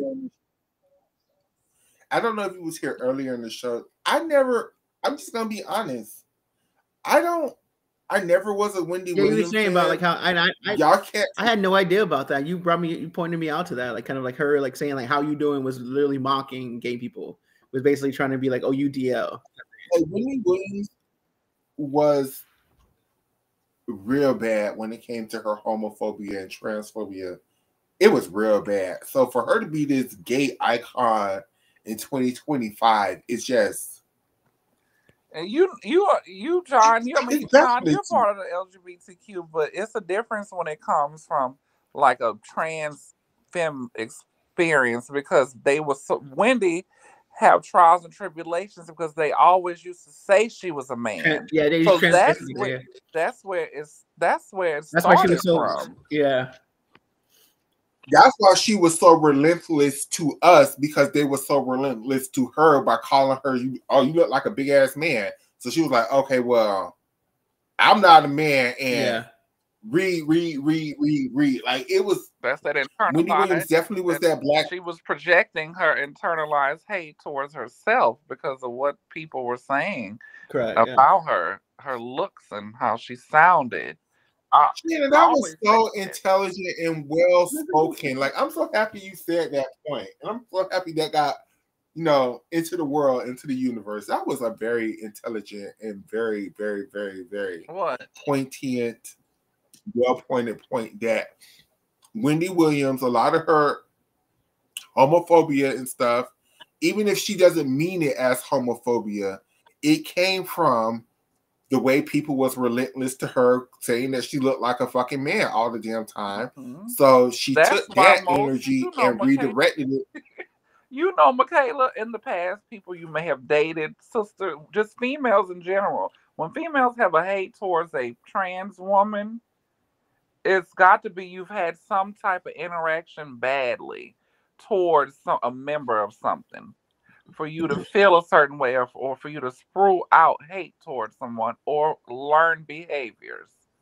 So you have a woman who might not have been saying, oh, you look like a man, but you might have caught your man with a trans girl before. Like, it's different levels to it. They've always, even when I was younger, I thought Wendy was trans until I really looked it up and saw, oh, this woman has had a child. She is not trans.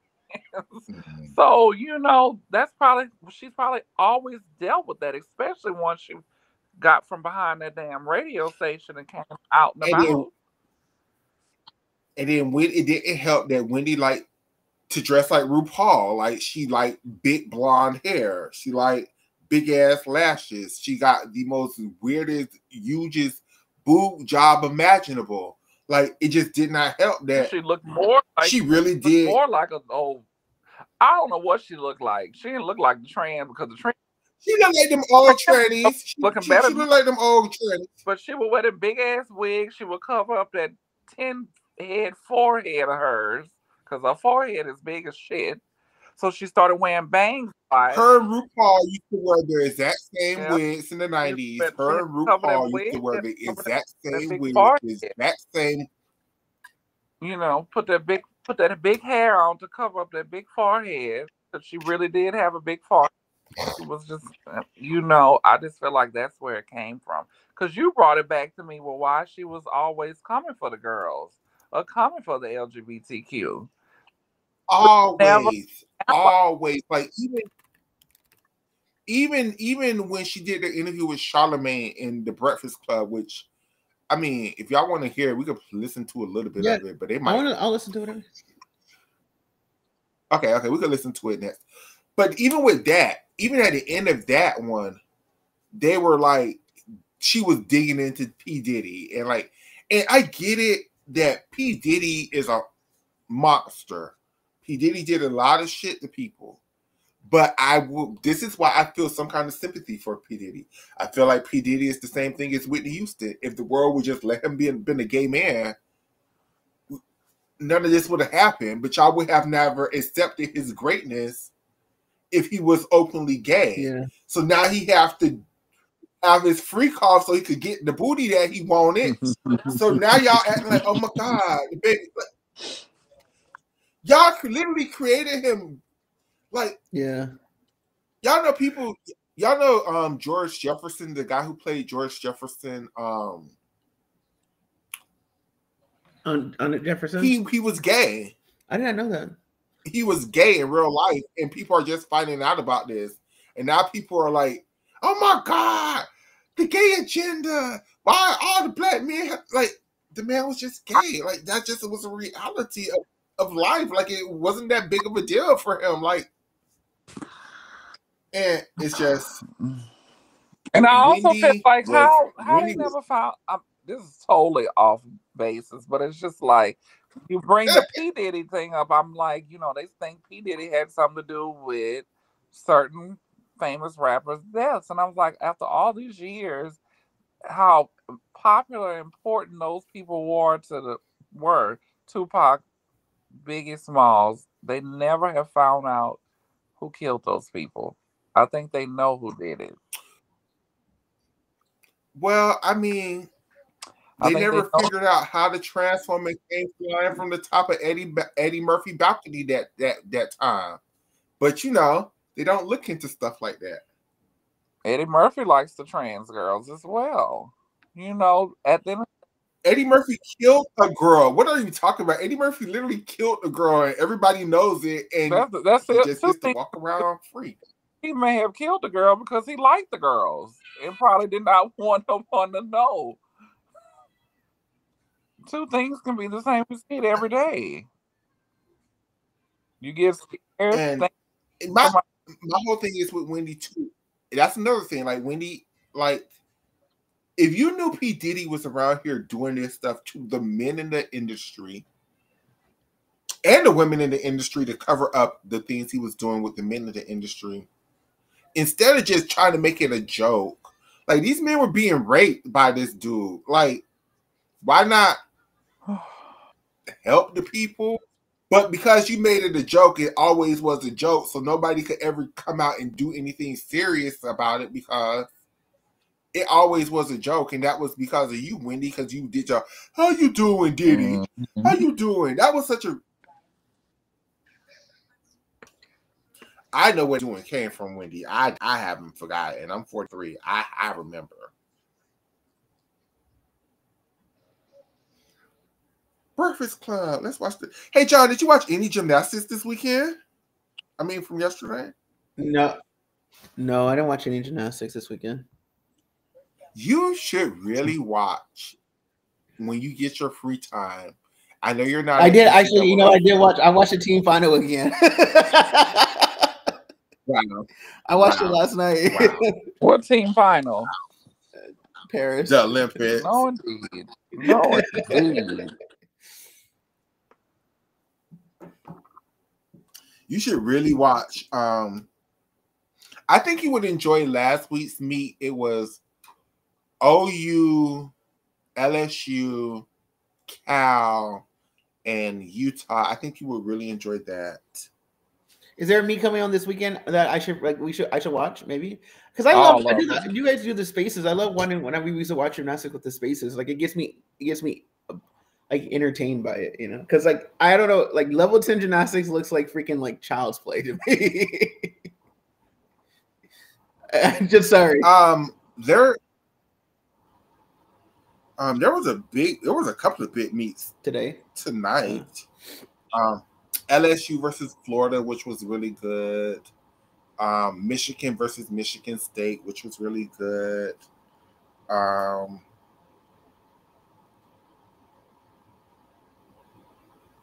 Yeah, this was a lot of gymnastics this weekend. Yeah, I usually just scroll through Twitter and see the highlights. I know.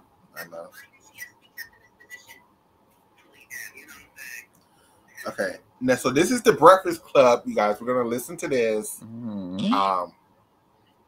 not because this is like a full 30-minute interview, unless it's like really good.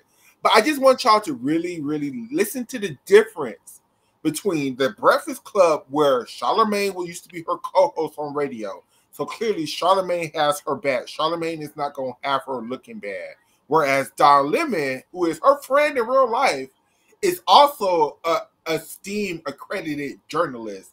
So he's gonna do his job. Fuck his friend, he's gonna do his job. Whereas these people, just listen to the difference. Listen to the way they baby these questions. Just listen to the difference. Here's the Breakfast Club.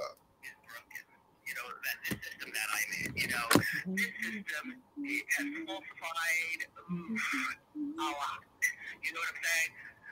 You know what I'm saying? You said you're cognitively impaired and you're incapacitated. How dare you?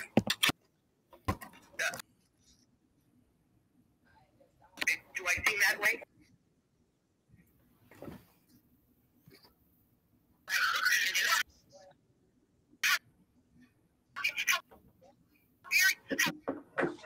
Excuse me. Who I naturally am is who I am, you know what I'm saying? Right. And my niece knows all that crap. I mean, I apologize. You can't leave. Like, they won't allow you to leave or have visitors, family members, and that. So you can't even leave and take a walk if you wanted to. Yeah, you're back. Okay, so we're listening to the Breakfast Club. I'm going to rewind it a bit because I had it going for like a minute and my internet froze. Okay. Excuse me, who I naturally am is who I naturally am, you know what I'm saying? Right. And my niece knows all about that crap. I mean, I'm sorry. I apologize. You can't leave. Like, they won't allow you to leave or have visitors, family members, and that. So you can't even leave and take a walk if you wanted to, or take a trip or visit family members. They give you a difficult time for that, and family members can't visit you. Excuse me, where I am, okay, you have to get keys to unlock the door to press the elevator to go downstairs. First of all. Second of all, these people here, everybody is like nurse maids, so to speak. You know what I'm saying? They come in and they give your pills. You know what I'm saying? And then they leave. And I'm like, okay. I told you to take the pills. Excuse me. I've had 2 pills all of my life. You know what I'm saying? Exactly what you're talking about. Excuse me. There are 7 pills. I have no idea what is this pill doing. What is it going to be? Listen, I haven't been to a pill person in a matter of long time. You know what I'm saying? It's to the point where, excuse me, doctor, can you tell me what this pill is for? Excuse me, doctor, pill lead.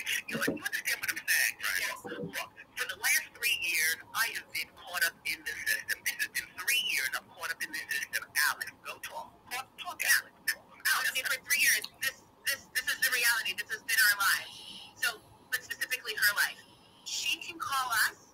We can't call her. That's been the reality since 2023. Now, that room that she's sitting in, she's there every day, all hours of the day, every week, every month. She's not getting proper sunlight.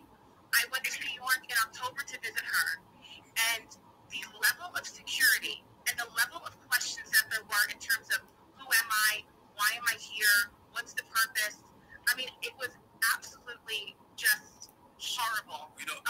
Alex, we sent Lauren LaRosa, who works here on the Breakfast Club. You know, I connected her with you a couple of days ago. Lauren went up there yesterday. And tell them what happened, Lauren. Yeah, I was going to ask you, Alex, was it like this for you? When I got there, the people at the front were very aware that Wendy was there. They had me sign in. Her name was in the system. They had to call Sabrina to even see if I could go up there, even though Wendy was on the phone with me when I arrived, and she let them know, hey, this is my guest. I want to see her. I'll even come down. Please have someone bring me down. Because as she said, she can't get in the elevator nor leave her room without them unlocking things for her. They were aware of that, and everything was fine. I was waiting. They called Sabrina a couple times, and she didn't answer the phone when they called. And then all of a sudden, things just like flipped. These like men came out, and they're like, "Who are you? What are you here for?" I told them who I was. I told them I was there to see Wendy. They said, we don't have anyone here by that name. They never said to me, "Did you believe that?" I didn't did I not make it upstairs? They basically told me I didn't even feel comfortable still being in the lobby the way that I was treated. Like, it was insane, especially being as though Wendy was on the phone with me when I walked in, and she spoke to the concierge herself and said, I want to see this person. She's here for me. And then these people are like, she's not even here. What are you talking about? And I'm like, I dealt with your colleagues that had me sign in for her. She's in your system, so you're going to tell me she's not here? Or did you speak to Sabrina as well? Because they said that was protocol. You have to call Sabrina first. We don't know Sabrina, and we don't know Wendy. She's not here. They said it to me multiple times. Wow. You know and it's scary. It's very scary. Did you feel like she was in a safe space? No, I feel like if you dealing with me like that, and she's on the phone with you telling you, like, this is, you know what I mean, I want to see her, this is my people, God forbid something happens to her, her family needs to get to her. And I asked Wendy that as I was walking out, I'm like, yo, man, like, I dealt with my mom and my grandmother went through medical stuff and a bunch of stuff, right? I can't imagine not being able to get to them. See, my mother. Right, and I said, is this how it is when your family comes? And Wendy's like, yes. You know, denying your visitation is illegal. Wendy, Alex, how do you feel about that as her niece? Well, here's the thing. When I went to visit her, Wendy, you know this, I was able to get up there. It was not a problem. But here's the thing, is that Sabrina, wasn't communicative, and that's her learning. Wasn't communicative with me. It was almost as if she was waiting for the other shoe to drop so she could have a get-you moment when it comes to me, the family, and how we move about things. I mean, for someone that was, is so up in arms in terms of she can't be seen, there was no security for her. There was no, layout in terms of a plan, how this is supposed to work. I mean, thank God, you know what I mean? I knew pretty what to do, and the trip was fine. But this trip, unfortunately, came up the heels of in July with my aunt's birthday, where I was supposed to go up there and spend her birthday with her, and all of a sudden, there was a lockdown on that. And not only was there a lockdown on that in terms of me visiting, but with you, when you were able to do what you want to do for your birthday. Go ahead. Yeah, no, for the last 3 years, I've spent my birthday by myself, you know what I'm saying? Which you know what I'm saying? That's fine. That's fine just because it's fine. Rather than first by myself, then open the door and spend my birthday with these people on this floor. Look, this is what is called emotional abuse. You know what I'm saying? I would call it guardianship abuse as well. And, you talked about it a little bit when you saw the documentary. What did you think when you saw the documentary? Because that's what got everybody, at least the general public, concerned. What do you think of that? You know what? What I thought about that was that's something that, first of all, I don't want to watch that again until I get to Miami. Until I get, my life. Look, I don't care about watching that. You know what I care about? I care about if I don't want to talk about that. It's behind the scenes. I get it. But I do want to ask Alex and you as well. So, I do want to say Wendy can't say a lot legally, correct? Yeah. So don't think that, when you hear her, don't think she's jumping around. She can't say a lot legally. I was going to ask, who's putting out, the rumors? Because a couple of months ago, we heard, Wendy's having this problem, and she's incapacitated. Like I said, she's cognitively impaired because of alcohol. She's incapacitated. She's suffering from dementia. Obviously, it's not true. So do we know who's sending out those rumors to the press and to the blogs and all that? Do we know? Do we have any ideas? Oh, wait. Hold on. So sorry.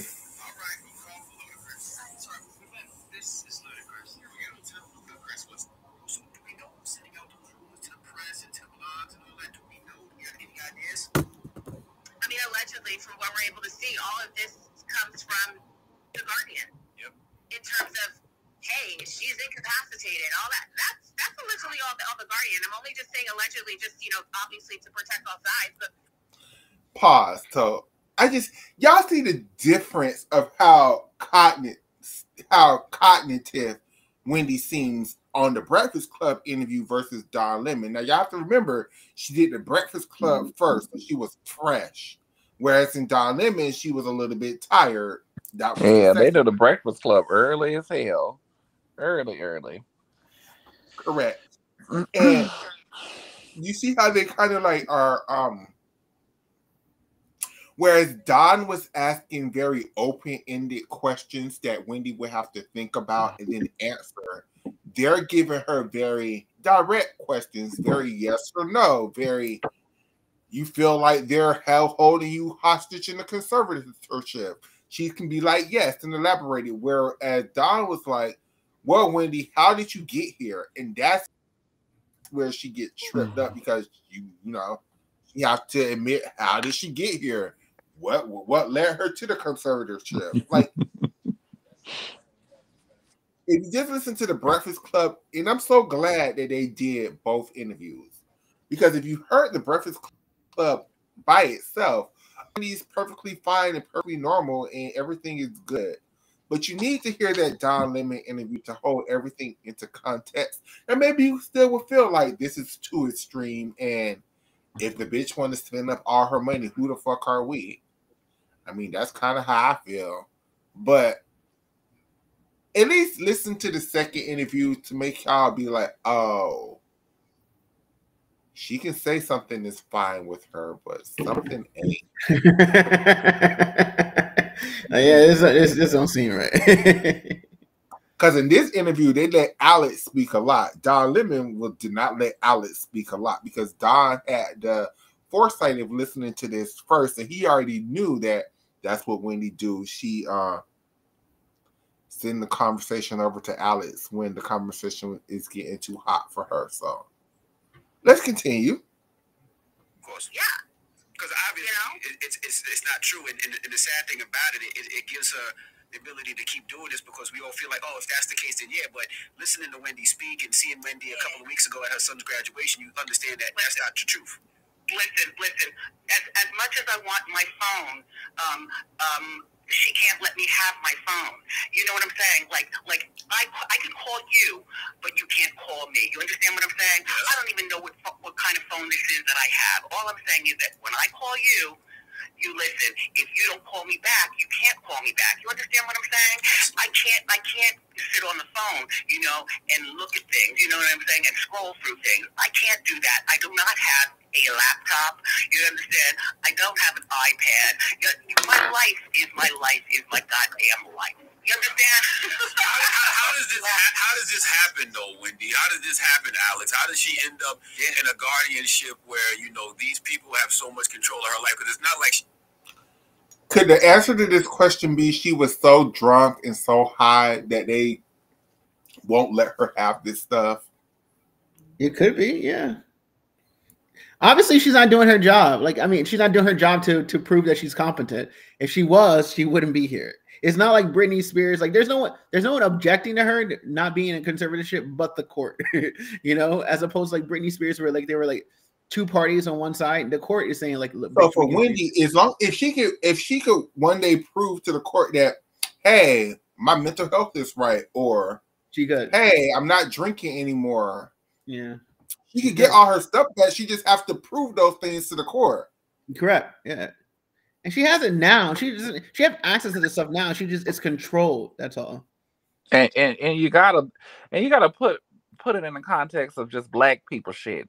Black people don't like to go to the police and courts for nothing. True. Yeah, that's true. So it wasn't the family that did it. That's just based, everybody's different, but it's based off history. It's believable that the bank did it, pretty much a wellness check, and then it was sent to the courts, and the courts had to do what they had to do legally, and bam, 5 years later, this is where we're at. But the crazy part to me is Okay, so I'm team everything that the state is doing, but I don't understand if she wants to live in Florida. I mean, the lady's 60 years old, like, and she only have one kid and a bunch of nieces and nephews, and you know, if that's where her family's at and that's where she feels comfortable, isn't that what you're supposed to do with somebody with dementia? Put them where they feel comfortable. Yeah, I don't know the details on that. I don't know why the state wouldn't allow to do that. But it's like saying, like, if the police believe that someone is abusing you, and you be like, let me go home, let me go live with them, they're gonna be like, no. Yeah. So the issue is, and we're not legal experts, we're just talking about this. The issue is that where she wants to go with her family, the state is like, bitch, that's the issue, is your family. Like, yeah, exactly. But I don't know. But like, there's like, I don't know. I don't know that. I don't know the details, but like, yeah, it just like you were just saying, we're not going to go let you live with the people who we think are victimizing you. Like, no, or we're not going to, like, I'm not sure, like, you're going to not letting her live. Like, I just think like they're just like highly controlling like the access, and it's not even like conditions, like they're highly controlling the people who have access to her, who they feel like can manipulate her. That's why the girl from the Breakfast Club was like, when they called Sabrina, she's like, I don't know who you are. And if you look at the documentary from like Where is Whitney Williams, you see a lot of people around her, and even Alex, which her niece, was concerned about like these new people showing up, and that's what like. And then they express that to the conservator. They're like, there are all these new people in her life. We don't know where the hell they came from. So I can see the conservator is stepping up, being like, okay, we're going to watch this out for this. And now that they're watching out for this, you're literally using it against them. like you told her you were concerned about the people for it, like these random people showing up in her life. So when random people shows in her life, yeah, they're like, we're concerned about that too. You know? Wow.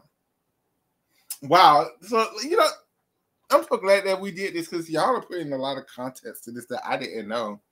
Like, so the family literally went to the conservatorship to get all these new people out of her life. And correct. They're mad now because the conservators was like, well, y'all are part of the problem too, bitch. So, yeah. It's not that I don't like she's I don't think she's keeping like restricting access from the family. The family has no, like, they've always been in and out. But like literally there was a scene where Alex comes into Brittany's place and she has a new manager and a new like publicist and a new like hair person or something like that. And Alex walks in and like cries, and she's crying to Whitney. She's like, I don't know who these people are. I think they're trying to take advantage of you. And then go straight to the conservator and say, "There's an issue. I have an issue with this. I live in Miami. I can't control who's going in and out with my aunt, you know." And so conservator said, "Okay, bet." The conservator was like, "Okay, bet."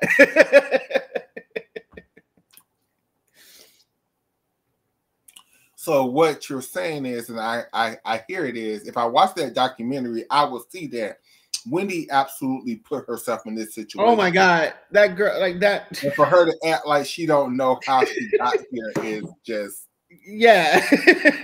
That's why people were like, I don't know how you can see. I don't know what Charlamagne and Breakfast Club are doing, because I know they watch it. They just being messy, I think, because there's no way you can look at that documentary and be like, and not understand what's happening, like not understand like what she's there, and like it's just like no way in hell you can understand. Like you'd be like, oh, I get it. Wow. Like, yeah, it's just like not only that, it's just like even the canon moments with her. You're like, this lady is not always there, and I'm not sure if like they're doing it literally for like kind of like entertainment value, but you can see like kind of like they have to like literally like kind of like hide alcohol from her or something like that, and like. Like I forget, like one time she wanted to stop at like get some a liquor store, and they were really concerned about her, like, and they like literally was like, we need to take you to hospital right now, you know, because like we're cutting the film, because like this is not even like this is about you're just so out of it right now, you know. And so damn, that lady likes to drink like that, huh? It's bad. I mean, like he was literally hiding bottles of vodka in the bathroom sink. Like either she's not lucid enough to know where she put the bottle, or she's like being like hiding the bottle, you know. But none of those two of those situations are good looks on her, you know. Damn, Wendy. So do you think it could be a scenario where maybe the son didn't spend the money? Maybe it was Wendy and the son took the blame so Wendy wouldn't have to? Why like I don't know what scenario like so I think how it's like how Wells Fargo like got like kind of like concerned. It's like when you like they were like when you spend money and like you might spend like more than like your average or something like that, and they'll call you or whatever. It's like it wasn't charged you. And I think they did that to Wendy, and she was like, no, and like literally like put up a fuss, like it's not me, I don't know who this is, blah blah blah blah blah. It's fraud, it's fraud, it's fraud. Then it comes out, they investigate it and realize it was her son. Oh. So yeah, and so then it was like, okay, cool. But now and so it wasn't illegal because he had access to it.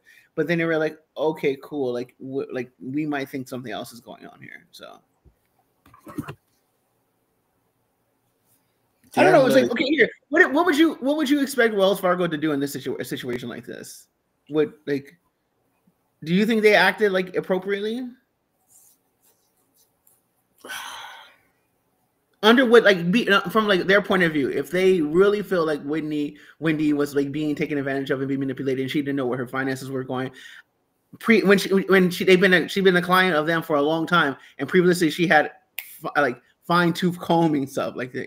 She knew exactly. That's what I was about to say. I don't know because one hand, my first mind is like it was her kid, and like maybe she didn't realize her kid was spending that much money. But once she realized it was her kid and she didn't make a big fuss about it anymore, I think they should have let it go. That's one mind. But then on the other hand when before Wendy was diagnosed with dementia, if Wendy was the type of person to be like, fuck no, and very frugal and very stingy with her money and would even tell her son hell no a lot, then yeah, but I don't know what kind of person Wendy was, because maybe for the rest of her family, but for her son, it seemed like she always spent a lot of money on him. So, she says that too. She says that like she was like that was part of her love, that was part of how she showed her love, and she always felt like in the documentary, like it goes into that, like why she spending was her thing for her, but they were not on speaking terms, girl. Again. They like he moved to Miami like to get away from her or something like that. Like that's how I'm back. I was see, I didn't see the docu-series, so I don't know. And that's not the realm with celebrities, with people that, even just regular working Americans, children don't want to believe you always at work because you got to take care of me. Like, I don't want to feel like a burden. I need you here with me. I need you here to help me do things. Like, help me with schoolwork. Let me go play with me. Be there when I want to go do something. Definitely was not that kind of parent. She wasn't that kind of parent, but children don't believe that. Even though the parent be like, well, I take care of you. I'm doing my best. You can have everything you want. No, what he wants is maybe not what he needs. And what he needed was his mother, especially when there was no father there. I'm gonna give you. I think where can I find? I'm gonna figure out where it's streaming, and I'm gonna give you my login if I have it. It's only on if it's Apple Hulu, I have it. It's not on. If it's Hulu or Paramount, no. If it's Hulu, I have a Hulu account. Okay, let's see. Looks like it's only on Apple TV, and that sucks because it's on. Hold on. Watch Williams. What a mess. No, it's what a mess. Yeah, because if it was on Apple TV, then I'm SOL. What's the name of it? Where is Wendy Williams? I think it's on Hulu. I don't think it's. I'm looking where to watch. Where is Wendy Williams? Hulu. They might have took it down. They'll say they have another one that's called which I haven't seen. Like watch Wendy Williams. What a mess. I don't know what that is, but where is William Williams is like the TV miniseries that it follows her like literally like the last days of her her talk show, and like and then it goes into like this How to watch Lifetime. It came out like last year this time. Mm-hmm. It Oh, it's came only on 2 episodes. It's only Lifetime. 2 episodes. I thought it was 3. I mean, I thought it was It 4. was It's only on 2 episodes. Lifetime. Yeah, it was on Lifetime. I don't know how to watch it like after. No. I think the other one you were talking about, I think that one was on Hulu. Yeah, like What a Mess or something like that. That's the one was really a mess. She just didn't look like herself. She couldn't get through like interviews. There was somebody trying to coach her through it. Oh, that's the one you were talking about? Okay. Mm-hmm.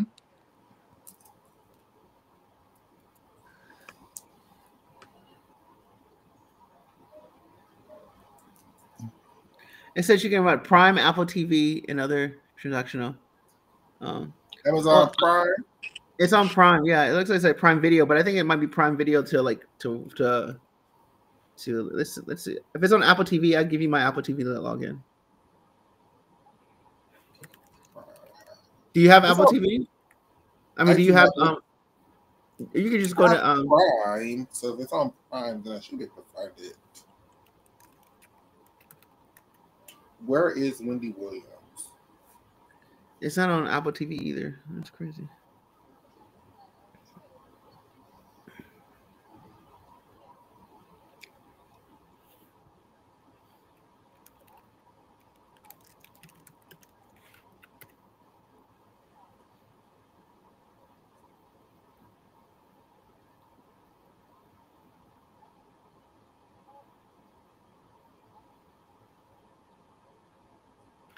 Mm-hmm.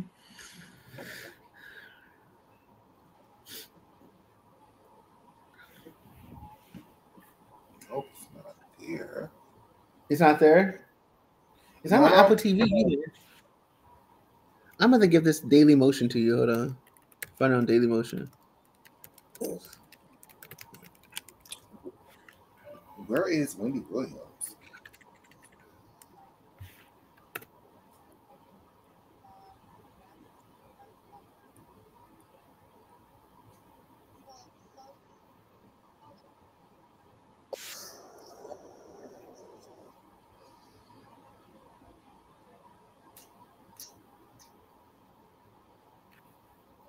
Where is Wendy Williams?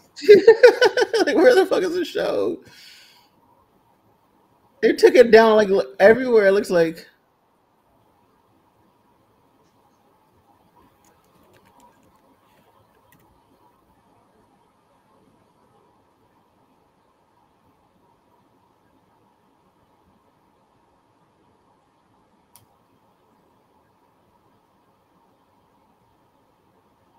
Oh, well then maybe they're on shit. If they're not on streaming, maybe somebody put them on YouTube for free. Hold on, let me look.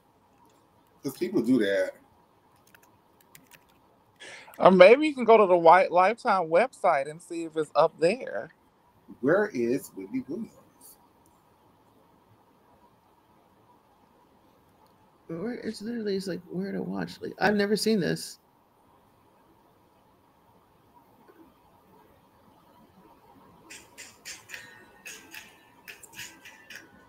The one that Wendy Williams, What a Mess is everywhere. Yeah, I know. Maybe did they rename it? So many people advantage of her financially.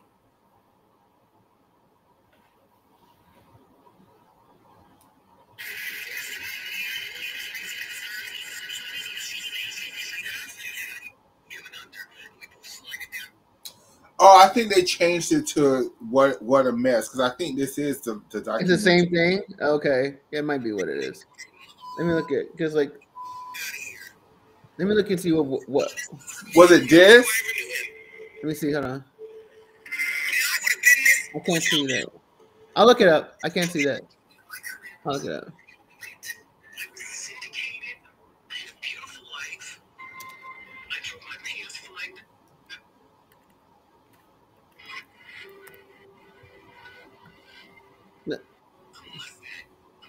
That's a movie.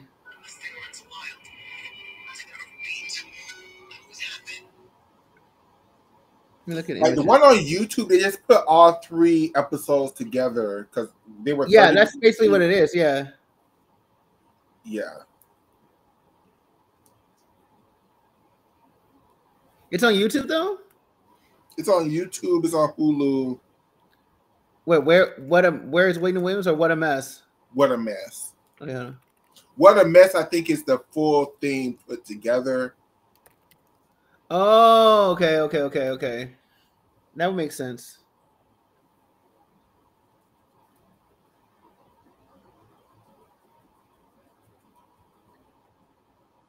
No, this is a different one because this is on TLC. What a Mess was on TLC.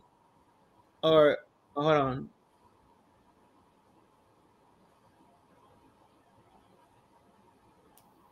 She was in a different chair. Like this one is like the interviews here. She's in a red chair, Okay.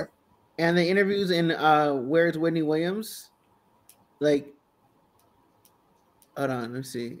She was at home and like in a black like throne, and she looked. Yeah. No. This is not it. This is basically her history. Like, What a Mess is like basically talking about her history, not like. And this is from 3 years ago. Okay, yeah, 3 years ago. This is in 2021. Whitney Williams, What a Mess. But Where's Whitney Williams is like it's like from last year. Yeah, they took that shit down. Okay. I can't even find it. Like I know, right? That's how bad it was, yo, sis. That's how bad it was. They took that shit down. I cannot even find it anywhere. That's how literally bad it was. I can't believe it's not on. I mean, look at Lifetime, Lifetime.com. Posted a video of in the arena of Avery Neff's injury. You found it? They think she broke one of her. She injured both of her ankles, but they think one of them is broken. The sister-in-law is reporting just to pray for her. I told you it looked bad. It looked bad. But I just sent it to you. Of her floor routine? On Facebook, yeah. Oh, gosh. It's a lot. It's not a TV broadcast. It's somebody in the arena close to the floor. So you might not be able to see it up front, the actual feet, but it don't look good. But look at the lead pass right before the last pass and see if you see like her grimacing or something weird happen. I think that's when one thing happened. Because you're not going to find Wendy Williams if you ain't found it yet. They took that shit down. They took that shit down, sis.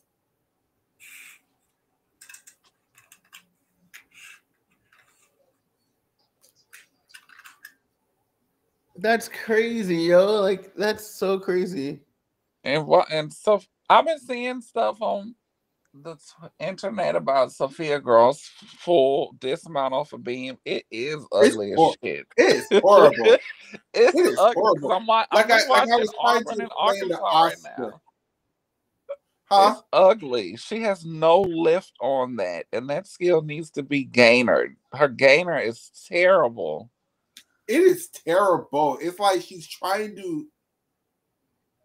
I don't even know what the hell she's trying to do. Like, I've never seen nobody. I don't think she's trying to do like the actual skill. I think the lack of not being able to do it is the problem.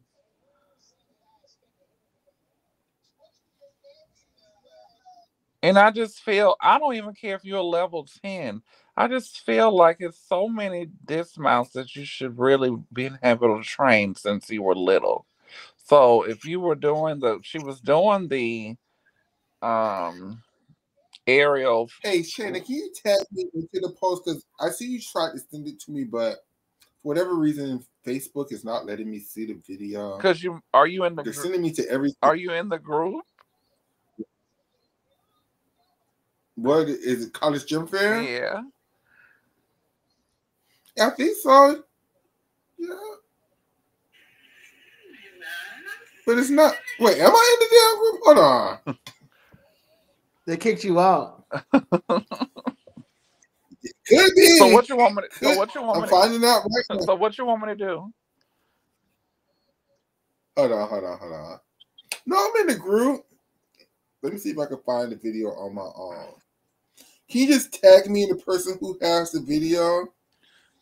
Hold on.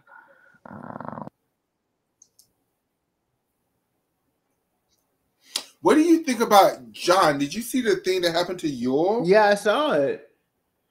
I mean, like Catherine pointed out, What do you think I was like, about- "How are you doing this, Yul? You already been done this before. Like, what the hell, Yul?"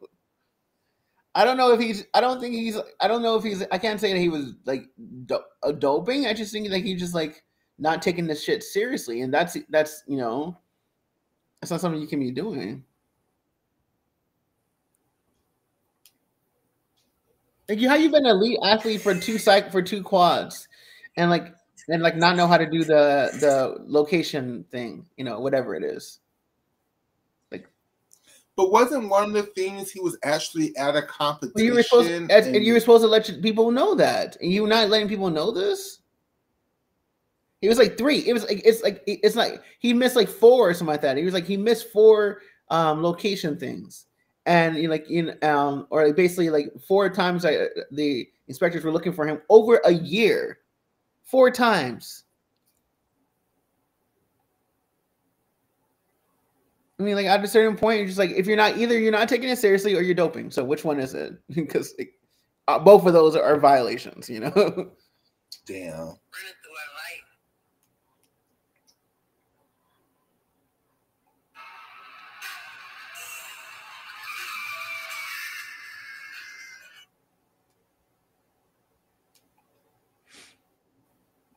And that's your responsibility is to let the whatever the service know what your competition schedule is, And so like if it happened once, okay, cool. I think it happened 4 times. It happened 4 times by his own admission. Like you look at his post, by his own admission, it happened 4 times. So you're like, okay, cool. Well, what we're supposed to do? Let you continue doing this,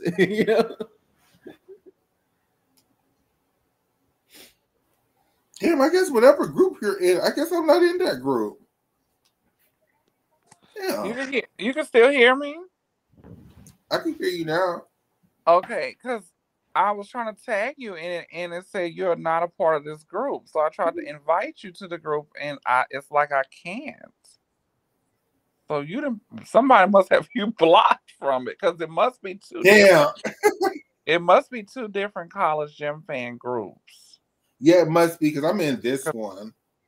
Yeah.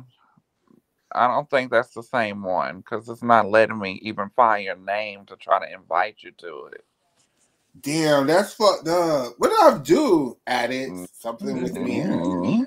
Why do you always think it's addicts? He can't. I bet y'all had an olive branch after he came. She has it's not because of addicts. When I say addicts, it's the show. When I say addicts, it's the show. Okay. What we addicts to do. Yeah. And we done That's pissed somebody off that I don't know about. I'm not saying him specifically. I'm saying the show we used to do together. He got his whole Twitter account banned, so it's like sometimes. But you know what? By association. It's very so much guilty by association. But you know what? I got one for you better. I have a backup Facebook page, so let me see if I could go to it from my backup Facebook page.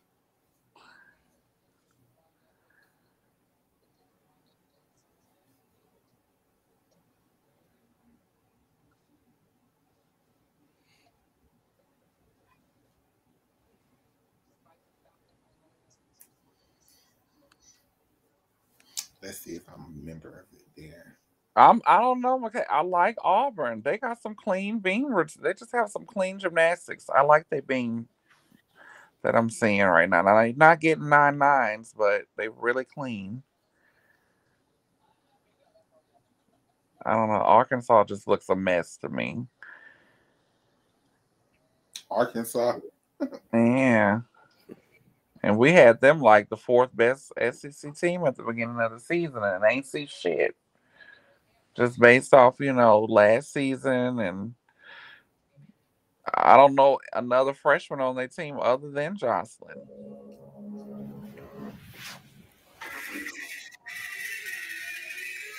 Was it this video?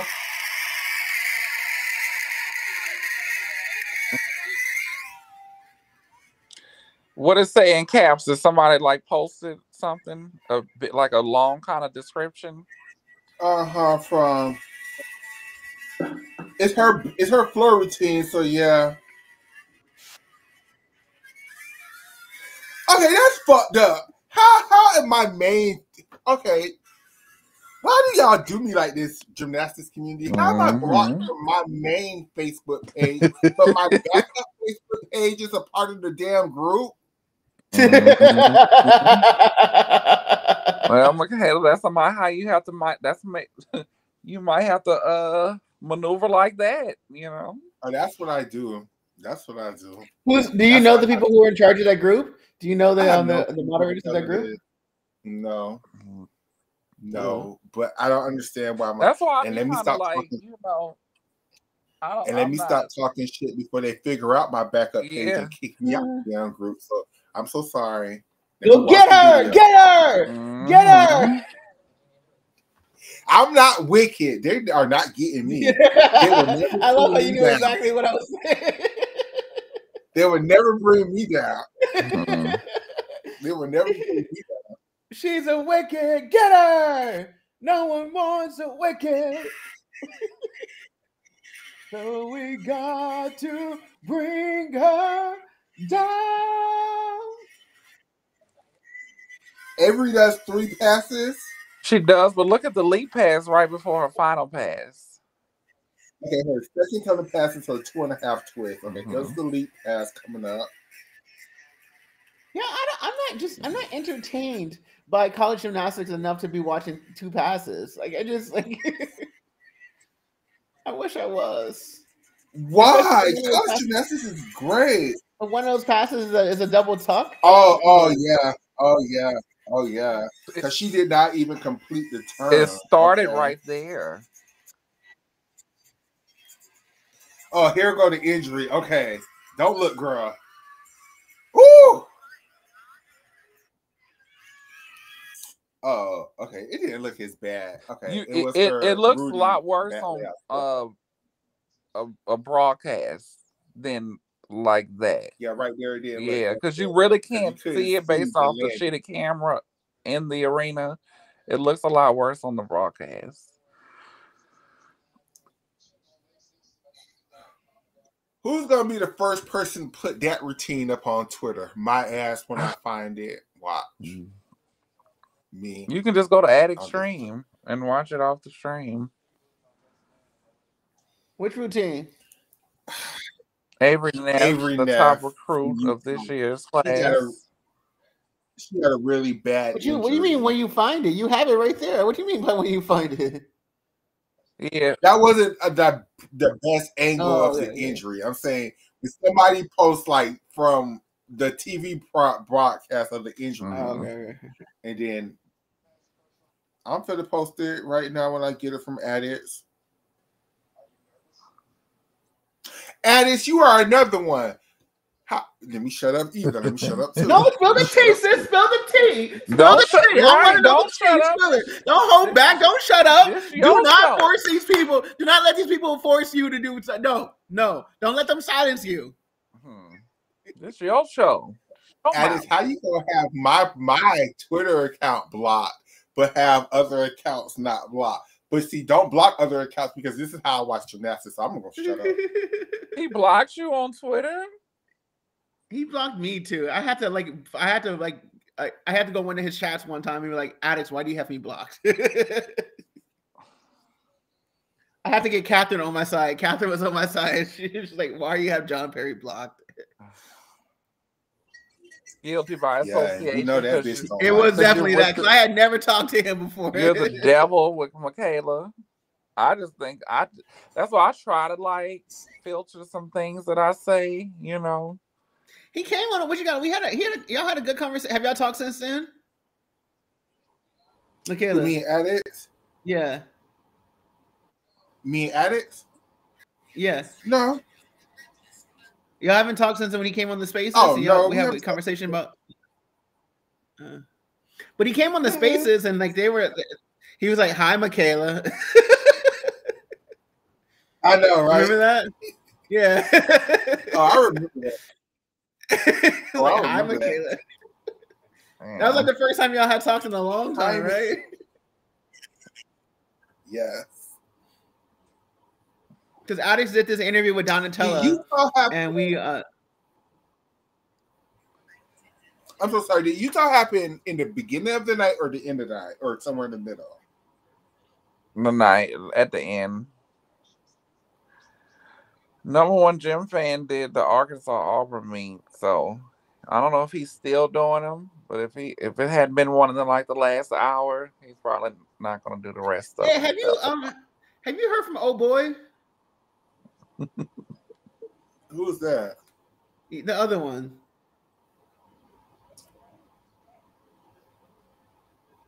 No, I don't know about non-important people, so you got to give me names. Oh, okay.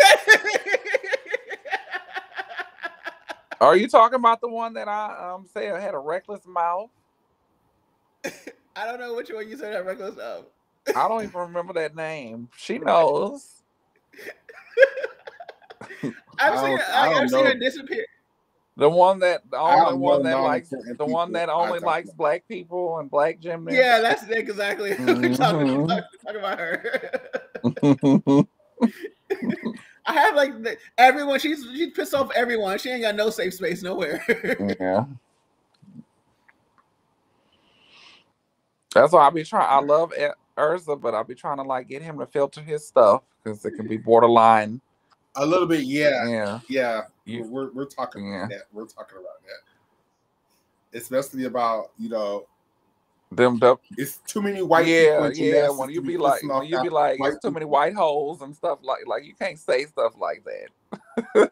Because if somebody say it's too many black holes, like it'd be quick to say. What you mean by that? What you mean, black hole, bitch? Like what? So yeah, that kind of stuff. But I'll say I don't care for Grace McCallan's form. That's opinion. Yeah, but not going. I like the way that she was going in on Suni this year about like calling her like all different names, like all different racial stereotypes, talking about what she eats and animals and things like that. Oh my goodness. Yeah. Shani, you weren't here through the thick of it in the summertime when all that shit was going down. I'm glad I wasn't. I don't think for all that foolishness. It was so much foolishness. It was. That was her best friend. That was McKenna. That was your best friend though for a while, for like 2 weeks. See, like 2 whole weeks. See, when you get, I've always liked Michaela, so I never like questioned. When I would text her and I was like, "Girl," I never knew I was gonna be a part of no show or nothing. I was like, "Girl, I watch you. I'm a fan," and to have another LGBT Black person, especially of trans experience, doing all of this, I was like, it's really cool. I'm proud of you. And then, bitch, I was just offered to come on the show one day. And then that's just how it happened. And things have to happen organically. But when you meet people online, it's like meeting a motherfucker at a grocery store. You never know what you're going to get. That's how she wrote everybody in. Never know. Because you don't really know people.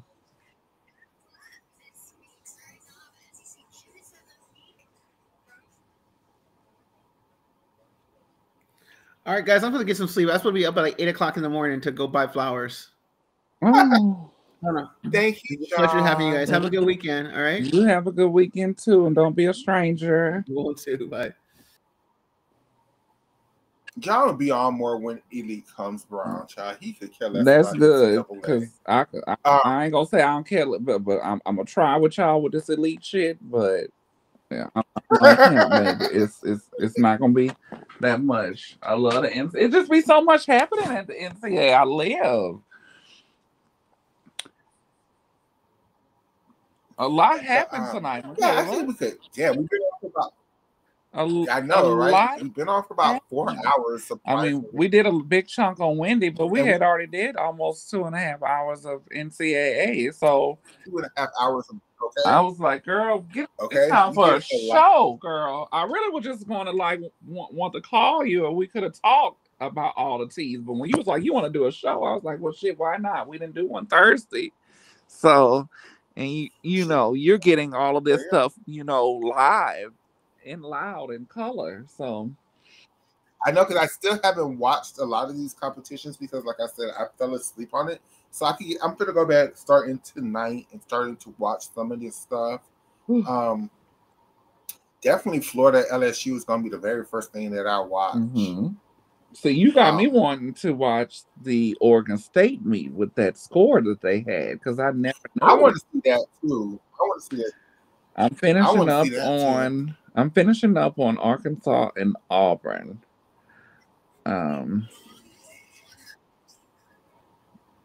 A little impressed with Auburn, not so much Arkansas. I understand people keep saying it's early in the season. Whoop-de-woo this and whoop-de-woo that. You can tell when teams are prepared and then when they are just, you know, not consistent. And I feel like that is a combination of both with Arkansas right now. So, without seeing all the teams again, let's do an SEC ranking real quick, and then we could end the show for tonight. How would you feel? I feel like for me is Georgia is the last place team. Maybe Arkansas actually. I'm gonna go Georgia. You know, based off of score, you know, Georgia did pretty good. They outscored everybody except Georgia. Actually, outscored all of the SEC teams except the top 3. Oh wow! No, the top 4. So Georgia was the 5th because all the SEC teams competed tonight. So it was Oklahoma 1 for me. Based off this meet, it could have been either way. Whatever you wind blow, if you say LSU to wind blow, you're gonna say Florida. I'm gonna give LSU the benefit of the doubt because for one, they won. For two, they scored higher than Florida this season. I think they have more room to, because Florida was pretty good, you know, on 3 events. LSU is the better team to me, so I will put them 2. Florida 3. Okay. Then this is when it gets tricky because it's like Kentucky really did good. They beat Alabama. So, you know, and a lot of these teams only have 2 weeks of competition. So, for this week, I will put Arkansas last. Michaela, I'm with you. I will put Arkansas last. It's the 2nd week in a row. Who's your 4th team? Huh? Who's your 4th team? My 4th team, Kentucky. Kentucky scored a 197.3. So I'm gonna go back and finish watching that. 5th would be. I just see. I would put Missouri in 5th. Even though Georgia scored a 0.75 ahead of them, they were going against OU away. Helen Hugh got her 10. I mean, 6. If you look at it, 6 would be Georgia. And Alabama, you know, Georgia. I said this though, Michaela. I said Alabama, they don't impress me this year. They are down. They had a bad meet. Do we put them all the way down to, you know, 8th and give Georgia 7th and Missouri 9th? I mean, Arkansas last. Arkansas is definitely. So, you know, because we forgot about Auburn too. Auburn scored a 196.7. Georgia 196.825. So one of them are after Kentucky. Just based off what I've seen from the teams, to me it would be Auburn would be ahead of Georgia. Yeah, Auburn is ahead of Georgia. So it's OU to me. LSU Florida, Kentucky, Missouri, Auburn, Georgia, Georgia, Bama, Bama, Arkansas. Arkansas.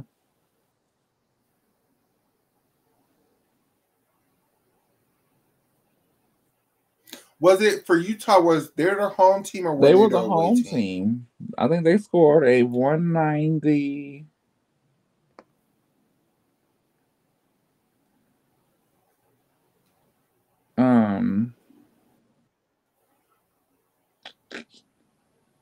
Where is Utah? 197.3. So Iowa State's 194.85. BYU was in the 193s. So Gar Young is like Jesus to that university and those people and NCAA. He must have some rank or something, but I would think with their Arizona 196.1, I'm gonna go watch them because I love that they have a black male head coach. So rare. And it's So very rare to have that.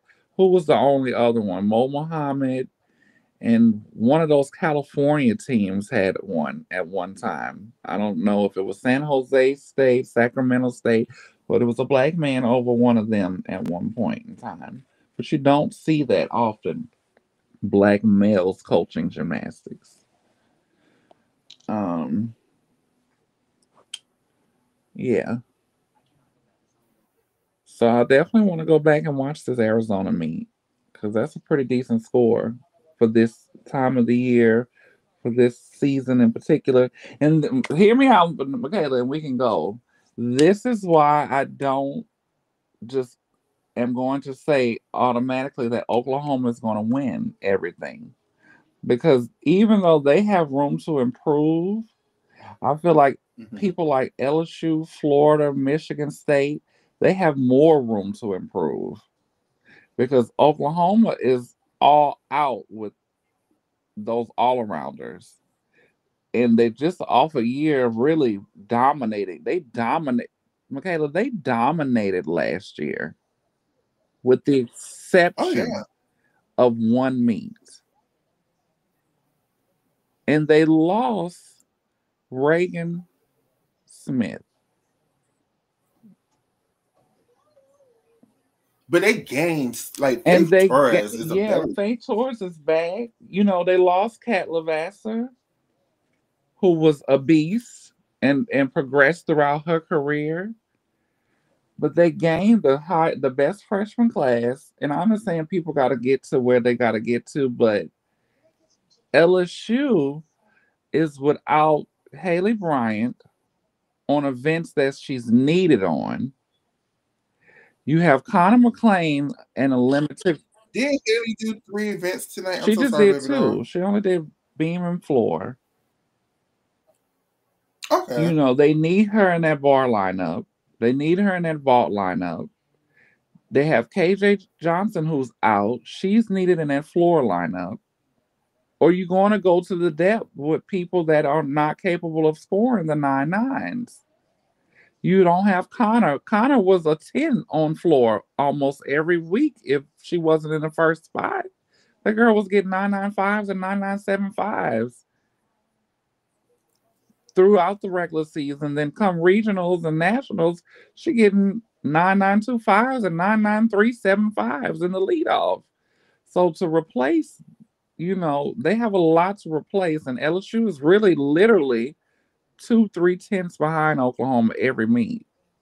You get a healthy KJ Johnson back on floor, a healthy Haley Bryant getting her 9.95s and 10s. I just don't see Oklahoma running away with stuff. I don't even see Oklahoma possibly beating LSU when they come here. That's just how confident I am. Do you think Florida could catch I OU do. as well? Because Florida damn near beat LSU tonight. I'm a realist, girl. I'm not going to say just because I love LSU or that is my team that they weren't overscored. They were. people are saying Aaliyah Finnegan had some really Basically, every overscores. Aaliyah Finnegan score was too high, except that vault.